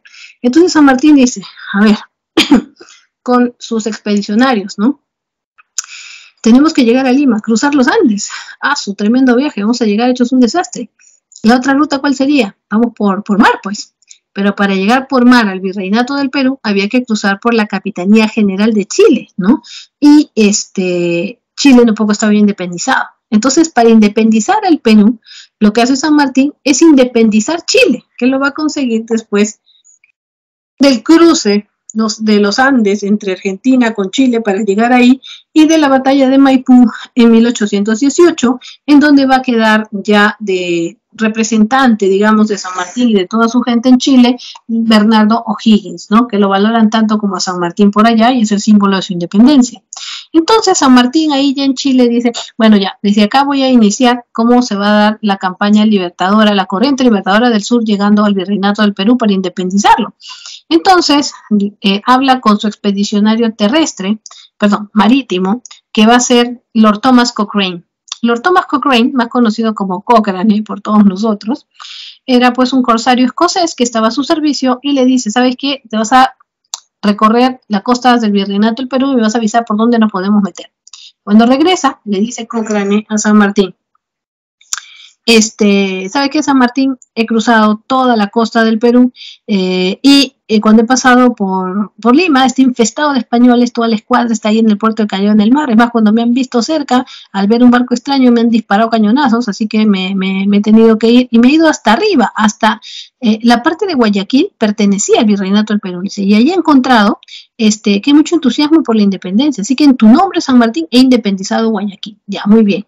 Luego, cuando he estado regresando, he pasado por un lugar, Paita, Piura, miren, ¿no?, el norte, y ahí un montón de esclavos negros se han subido a la embarcación y me han dado mucha información sobre sus patrones y me han dicho de que quieren luchar como soldados por la independencia del Perú a cambio de su libertad. Y esto es algo que no se menciona mucho, ¿no? Cómo los afroperuanos sometidos a la esclavitud hereditaria terminaron convertidos en soldados por la independencia, ¿no? En su afán de buscar su libertad. Así que este es un grupo social que no se le reconoce, ¿no? Hoy los criollos que lucharon por la independencia. Es una independencia completamente blanqueada. Pero en realidad los que fueron la base, los que murieron, los que dejaron todo ahí, eran básicamente los afroperuanos que estaban buscando su libertad, ¿no? Y que se la fajaron por la independencia del Perú. ¿Pero quién habla de ellos? Nadie, pues. Otra vez la visión racista de la propia historia. ¿Se dan cuenta qué equivocados estamos? ¿No? Y bueno, entonces San Martín dice, ya, está bien, ya, muy bien. Miren, ya se estaba comprometiendo a la libertad de ellos, así que vamos a ver en dónde falla la cosa. Y le dice, entonces, ¿por dónde entramos? Dice, ¿saben qué? He visto, le dice San Martín, hay una zona no muy lejana de Lima, que es una bahía muy hermosa, rocosa y tranquila, donde podemos entrar. Se refería a la bahía de Paracas. Entonces entra San Martín por ahí en septiembre de 1820 y establece el cuartel general de Pisco, donde ahí va a estar San Martín. Entonces, ¿qué ocurre? El virrey, que era Pezuela, se entera de que San Martín está en el Perú. Y San Martín se entera de que Pezuela ya sabe que está ahí. O sea, ellos sabían que estaban ahí. Y San Martín le pide una entrevista y le van a dar una conferencia, o sea, una entrevista para que conversen en Miraflores. Pero Pezuela lo hizo a propósito en Miraflores porque en esa época no era un distrito acomodado, era una reducción indígena y lo hizo para demostrarle su desprecio. Esta reunión fracasó. San Martín quiso, ¿no?, decirle de que era inminente la llegada del proceso independentista al Perú y que renunciara, que evitara una guerra, pero Pezuela no quiso y se marcharon enojados. Entonces, los realistas, o sea, la gente de Pezuela, hicieron ser fieles a la corona española y dijeron que iban a defender que la Constitución de Cádiz se mantenía este vínculo de ser colonia, ¿no?, de virreinal. Entonces, San Martín regresa a Pisco y desde ahí comienza a planear otra estrategia. Y San Martín ahí agarra, y mire por eso cómo funciona, incluso es la lógica de las luchas que vemos incluso en la actualidad. San Martín dice, a Lima no voy a poder entrar, dice, definitivamente va a ser bien fregado porque ahí está la aristocracia, y la aristocracia maneja el poder económico. Entonces le dice, se me ocurrió una idea, a ver, expedicionario terrestre, José Antonio Álvarez de Arenales, vas a hacer un trabajo, vas a sitiar Lima. Porque Lima por sí sola es un arenal, no tiene nada, y lo sabemos nosotros, ¿verdad? Vivimos en probablemente la zona más deplorable en ese sentido. Entonces, ¿qué hace Arenales? Vas ahí y vas a bloquear todos los accesos a Lima, desde la costa sur, la sierra que la bordea y la costa norte. Por eso que usted verá que la independencia se proclama antes en todas esas zonas, antes que en el mismísima capital. Cuando tiene todo bloqueado, Lima entró en desesperación, ¿ya? Lima entra en desesperación porque se quedó sin productos y sobre todo la aristocracia, todos estaban desesperados y San Martín dijo, bueno, voy a aprovechar esa desesperación para negociar. ¿Y qué ocurre? La gente estaba tan molesta con Pezuela porque había permitido esto que le hacen un motín en Aznapuquio, o sea, por Caraballo, por ahí por el norte, ¿no? Y el motín de Aznapuquio pedía de que Pezuela dejar el cargo y que fuera reemplazado por José de la Serna, ¿no?, que va a ser el último virrey de nuestro territorio, ¿no? Bueno, ya. Entonces, ya lo cambiaron. ¿Pero qué pasó?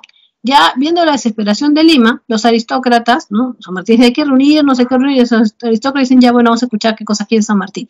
Y le dieron oídos en la hacienda de Punchauca, que queda también por Caraballo rumbo a la carretera de Canta, ahí en las márgenes del río Chillón, y ahí lo reciben a San Martín en la entrevista, en la conferencia de Punchauca, como lo quiera llamar, y San Martín habla y trata de convencer a la aristocracia de que le permitan ingresar a la capital para proclamar la independencia. La aristocracia dice, no, San Martín, ¿sabes qué? A nosotros no nos interesa la independencia. ¿Por qué?, le dice San Martín. Porque vamos a perder todos nuestros privilegios, mira, ¿no? Algunos tenían títulos nobiliarios, nuestro dinero, nuestra riqueza, nuestras propiedades, ¿no? Por favor, ¿no? Vamos a perder todo, hasta nuestros esclavos, San Martín, ¿no? Entonces San Martín le dice, yo les prometo que si ustedes me permiten y me apoyan para la independencia, no van a perder nada. Entonces la aristocracia le dice, ¿no? Y ni nuestros esclavos, San Martín. Y San Martín ahí entra en un dilema. Dice, bueno, sí, ni sus esclavos, les prometo que ni sus esclavos, ¿no? Entonces, ahí, ¿a quién le iba a fallar San Martín? Vamos a ver, ¿no? ¿A quién le iba a fallar? Entonces, la aristocracia da el visto bueno y con eso se proclama la independencia del Perú. Había entusiasmo en las clases populares, sobre todo en los que eran los afroperuanos, todo eso, pero era pues el 28 de julio de 1821, pero recién empezaba el proceso independentista, que iba a ser bastante complicado y largo, como ahora vamos a ver. Bien, entonces la gente, San Martín, quédate como el rey del Perú. Y él dice, no, yo me voy a quedar como en calidad de protector mientras dure este proceso independentista. Por eso es que el protectorado de San Martín empezó en 1821 y nadie sabía que iba a terminar tan rápido. Vamos a ver por qué. ¿Qué medidas implementó? Primero intentó organizar el Estado, tratar de conformar el Congreso para poder hacer una constitución, dividir los poderes del Estado, implantar la libertad de imprenta, ¿no? Y se crea la Sociedad Patriótica de Lima, ¿no? Donde van a estar muchos criollos que querían intervenir en esta nueva etapa política, pero ahí se hace un debate sobre cuál debería ser la forma de gobierno del Perú en adelante, ¿no? Entonces van a ver algunos entusiastas de la monarquía constitucional, los ideales de Montesquieu estaba de moda en esa época, y otros que querían que se convierta el Perú en una república, lo cual no era mayoritario entre los criollos, ¿no? Pero ahí ocurre una situación. San Martín les dice, no, el Perú tiene que ser una monarquía constitucional, dice San Martín, ¿no? Él tenía los ideales de Montesquieu y dice, un rey que reine pero que no gobierne. Entonces va a haber división de poderes, todo, pero vamos a traer un rey, un príncipe europeo, para que sea rey del Perú, dice San Martín, ¿no? De preferencia español, porque domina el idioma y conoce mejor la situación, entonces él va a ser el rey, pero va a haber división de poder. Entonces los criollos se le fueron encima, oye, San Martín, total, vamos a hacer la independencia para sacar a los españoles y para traer otro español. O sea, ¿qué sentido tiene? No, nosotros tenemos que autogobernarnos, nosotros tiene que ser una república. Y ahí San Martín, que tampoco es que San Martín estaba acertado en lo que él quería, yo no estoy diciendo que San Martín tenía la idea de más grande y los otros no, ahí eran una lucha por el poder, pero ahí San Martín se suelta una frase que de verdad que en los 11 años que llevo en la predictando el curso de historia, parece que fuera de actualidad todos los días, ¿no? ¿Qué es lo que dice San Martín? Agarra y les dice lo siguiente, miren a ver si no aplica a la actualidad. Les dice, el Perú no puede ser una república, porque está acostumbrado a ser gobernado verticalmente, primero desde el Inca, luego desde el rey y el virrey. Si el Perú, ¿no?, se convierte en una república, va a ser ingobernable. Todos se van a pelear por el poder, todos van a querer ser presidentes, tener la autoridad, ¿no?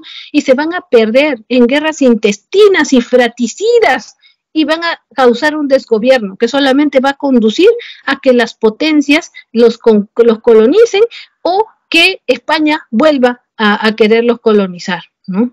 Eso es lo que va a pasar. Y miren, nos leyó la suerte, ¿no? Esa es la desgracia de nuestra historia, ¿no? Un país totalmente ingobernable, dividido, ¿no? Un país que todo el mundo quiere el poder y no saben qué hacer con él, ¿no? Exactamente, ¿no? Esa es la maldición, diría yo, de San Martín, ¿no? Y por supuesto que a los republicanos les ardió, ¿no? Porque les estaba diciendo en su cara lo que iba a pasar, y efectivamente eso es lo que ha ido pasando, pero, sí, ¿no? Ya se dio cuenta, ¿no? Nos leyó la suerte, ¿no? Espantoso, pero cierto. ¿Y qué ocurre? Los republicanos en secreto lo odiaban a San Martín y decían, ya se va a largar, ya se va a ir, ¿no? Ya que nos ayude a hacer la independencia y luego se va y nosotros hacemos una república. Bueno, ese era el plan que tenía. ¿Qué otra cosa hizo San Martín mientras tanto? A ver, dictó la libertad de vientres. La libertad de vientres consistía, a ver, cómo trató de parchar la cosa, tanto con los afroperuanos que habían luchado luchaban por la independencia, como con los aristócratas que les había prometido no quitarles sus esclavos. Entonces dice, ya, a ver, los hijos de los esclavos nacidos después de la proclama de la independencia son libres, ya, pero los que habían nacido antes, pues pillan, siguen como esclavos. Entonces, aristocracia, ahí tienen sus esclavos, los que ya tenían, pero los hijos de ellos son libres. Entonces estoy cumpliendo, ya tú eres esclavo, pero tu hijo es libre, ¿qué más quieres? O sea, ya estoy cumpliendo. Y esa fue su solución, entre comillas, salomónica, lo que hizo, ¿no? Bien. Ahora, dijo, voy a abolir el tributo y la mita, ¿no? El tributo indígena y la mita minera para calmar a las masas populares. Pero como les digo, esto no se llevó a cabo y se va a seguir pagando hasta mediados de los 1800. A ver, medidas culturales. Se creó la Biblioteca Nacional y se convocó al concurso para la creación del himno nacional, de la bandera y todos los íconos republicanos que ya reconocemos nosotros como símbolos del Perú. Pero ¿qué pasaba de fondo, no? A ver, se estaba instaurando el primer Congreso Constituyente. Entre 1822 y 1823 se va a instaurar, ¿no?, un Congreso con el objetivo de redactar la primera Constitución de nuestro país, que va a ser la Constitución que salió promulgada en 1823, y establecer que en el Perú el régimen político iba a ser la República. Pero en todo ese tiempo, San Martín no podía avanzar contra los españoles y se estaba dando cuenta que en realidad se iba a perder la cosa. Entonces decidió hacer algo desesperado, ir y pactar una entrevista con Simón Bolívar, que le dio orejas en una conferencia en Guayaquil. Entonces ahí los dos se reunieron y Bolívar se mantuvo muy tirante, mientras que San Martín le pedía ayuda, ¿no? Luego de esta conferencia, San Martín regresa aquí al Perú y decide dejar una carta donde dice que se va a ir, ¿no? Que si es necesario que él se vaya para que alguien más venga a consolidar la independencia del Perú y de América, entonces él se va, porque la independencia del Perú y de América estaban por encima de sus intereses personales. O sea, así no fuera él, pero que alguien lo hiciera. ¿Por qué? Porque San Bolívar le había insinuado que dos soles no brillan bajo el mismo cielo. O sea, Bolívar tenía sus propios planes en realidad y San Martín le estorbaba. Entonces, si yo lo voy a hacer, pero yo me quedo con el Perú, yo hago lo que yo quiera. Todo el mundo tenía sus hambres, sus apetitos, ¿no? Entonces, San Martín se fue del Perú y los republicanos hicieron fiesta. Ya vamos a instaurar la república, todo se fue de San Martín, pero ya se estaban repartiendo la torta cuando la torta no estaba lista, porque todavía no habían vencido los españoles, ¿no? Entonces decidieron, en el margen de esta república, escoger a José de la Riva Agüero como un gobierno de la junta gubernativa, ¿no? O sea, para que él fuera el representante, el presidente. Entonces, este gobierno, que todavía no formaba parte, así como decía, el primer presidente de la República, todavía no, sino era un representante de la Junta de Gobierno, va a ser la figura de José de la Mar.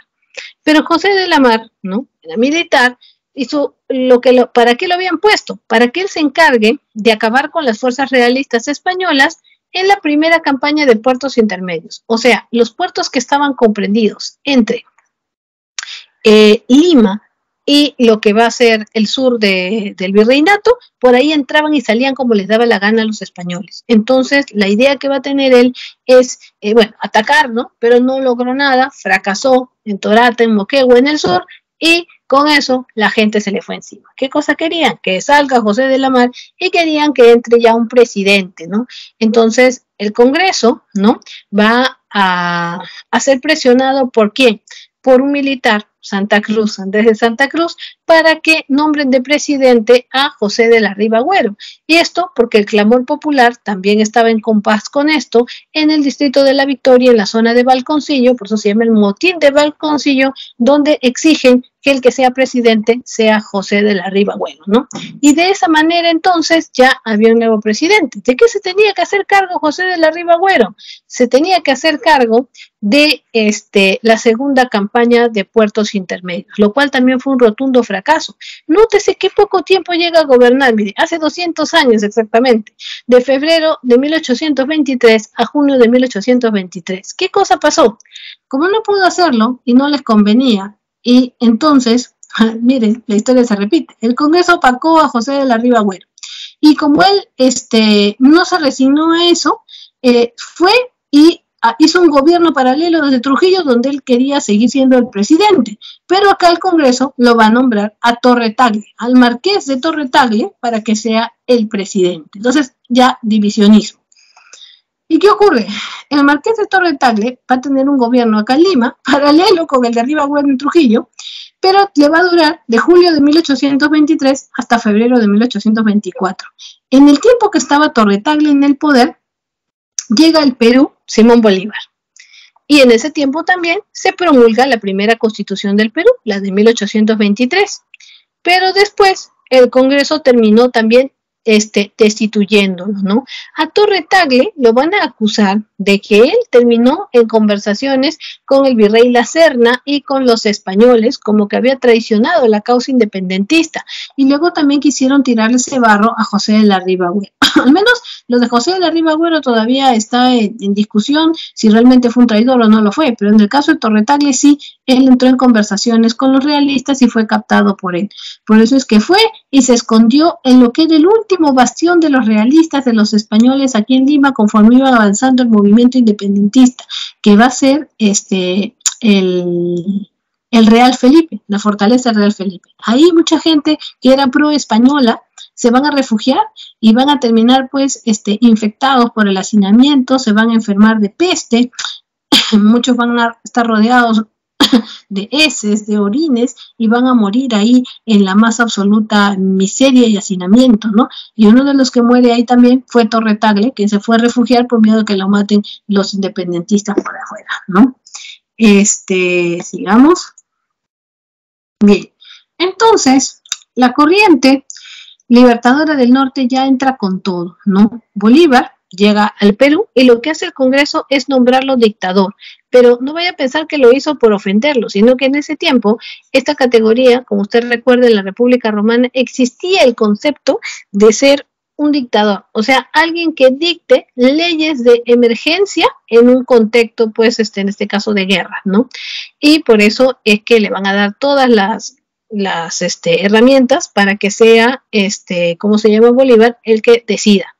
Entonces Ribagüero y Torre Tagle fueron acusados de intentar aliarse con el virrey La Serna. Como les digo, el caso más fuerte fue el de Torre Tagle, ¿no? Así que van a ser perseguidos, ¿no? Y por eso Torre Tagle fue y se metió al Real Felipe y terminó muriéndose ahí. Pero en lo que sí Simón Bolívar va a ser muy efectivo es en las acciones militares que realiza, porque trajo sus militares, trajo sus generales contra los españoles, sobre todo en lo que va a ser la batalla de Junín, ¿no? Donde logra imponerse a los realistas. Y la batalla decisiva se va a dar en Ayacucho, ¿no? La batalla de Ayacucho, a una hora de Huamanga, el pueblo de Quinua, así se llama. Pues en la pampa del pueblo de Quinua, hoy en día tierra de artesanos, ahí pues hay un monumento enorme a donde se selló con esta batalla la independencia del Perú y de América, ¿no? El que estuvo a cargo de esta batalla fue el jefe militar Antonio José de Sucre. Y con eso se va a conseguir, pues, ¿no? Por fin echar a los españoles, no sin antes firmar la capitulación de Ayacucho de 1824, ¿no? Que fue muy favorable para los españoles, pero que al final de cuentas la desesperación era de una vez que se vayan, ¿no? Y vamos a ver las acciones políticas que se van a realizar. A ver, ¿qué pasaba con el caso de Bolívar? Bolívar se daba cuenta que acá había muchos republicanistas que no iban a permitir que él llevara a cabo el plan que tenía para el Perú. ¿Cuál era la idea que tenía Bolívar? Bolívar estaba obsesionado con lo que había sido la independencia de las 13 colonias en Estados Unidos y quería algo así como los Estados Unidos de América del Sur. Ese era su ideal. Entonces, el sueño bolivariano, la Federación de los Andes, era esto, los espacios geográficos que él quería, como ve aquí en este mapa, abarcar. Ya tenía él lo que era la Gran Colombia, que tenía territorios de Venezuela, Panamá, Colombia y Ecuador, y quería anexar al Perú y a Bolivia en sus planes. Pero el problema era que los republicanos no se lo iban a permitir, y Simón Bolívar lo sabía muy bien. Por eso es que va a buscar la manera de separar lo que se conocía como el Alto Perú bajo ¿cómo se llama? El poder que va a tener ahí José Antonio de Sucre, ¿no? Quien se va a convertir en el primer presidente boliviano y quien van a apoyar en la creación y la separación de un estado independiente que va a ser Bolivia, a quien le ponen el nombre de Bolívar, Bolivia, ¿no? Y de esa forma presionarnos para que el Perú también entre a ser parte de la Federación de los Andes. Pero como ya le dije, eso no lo iban a permitir los republicanos, ¿no? Los criollos que querían una república. Entonces, el problema del proyecto de la Federación de los Andes, ¿no? Era de que él quería ser el dictador vitalicio de la Federación de los Andes, o sea, gobernarla hasta que él se muera, ¿no? Y con una constitución vitalicia y siempre dirigida desde Caracas, Venezuela. Ese es el problema, lo que él quería. Entonces, acá los republicanos, y creo que nadie con dedo de frente, quería salir del yugo español para entrar al yugo de Bolívar y de los venezolanos, básicamente los gran colombianos, vamos a decir así. Entonces, esa es la reticencia que va a tener. Cuando Bolívar tuvo que irse al Congreso Anfictiónico, donde él era el anfitrión, ¿no?, de esta reunión en Panamá, buscando pues estos ideales de la Unión Hispanoamericana y todo eso, vamos a encontrar de que aquí en el Perú lo empapelaron de tantas formas que si Bolívar regresaba al Perú lo metían preso. Entonces a Bolívar le dio tanta bronca no poder regresar al Perú para cumplir este plan de unificarlo en la Federación de los Andes, que Bolívar reaccionó declarándonos la guerra. O sea, quien nos había apoyado en la independencia, ahora lo que estaba haciendo era declararnos la guerra, imagínense. Y así empezamos nuestra vida republicana, ¿no? Con un primer militarismo de estos militares que habían triunfado en la independencia del Perú, en el poder, y con una guerra enfrentada con el que nos había libertado. ¿Verdad que en el Perú pasan cosas insólitas, no? Entonces, ya con eso veremos la semana 13, ¿ya? La continuación. Acá les dejo una línea de tiempo y les voy a poner las alternativas ya durante su intermedio, ya lo copia para no quitarle ahora su intermedio, y finalmente decirles de que la clase de la semana pasada, que es la semana que viene, la semana 12, es la más importante de todo el ciclo, porque vamos a hablar con nivel universitario, la primera hora, de lo que son las ideologías políticas, ¿no?, del siglo XIX, porque eso nos va a permitir entender, ¿no?, cómo es que se va a desarrollar el siglo XIX, el siglo XX y hasta la actualidad. Así que finalmente les digo eso, chicos, ¿no? Y hay que ser bastante críticos de todo lo que nos dicen, ¿no? Los otros profesores, lo que les digo yo, ¿no? De repente yo también, ¿cómo se llama? Estoy equivocada, ¿no? Entonces es bueno que tengan esa pluralidad para que saquen sus propias conclusiones y desarrollen el pensamiento crítico. Bien, chicos, entonces nos vemos la próxima semana.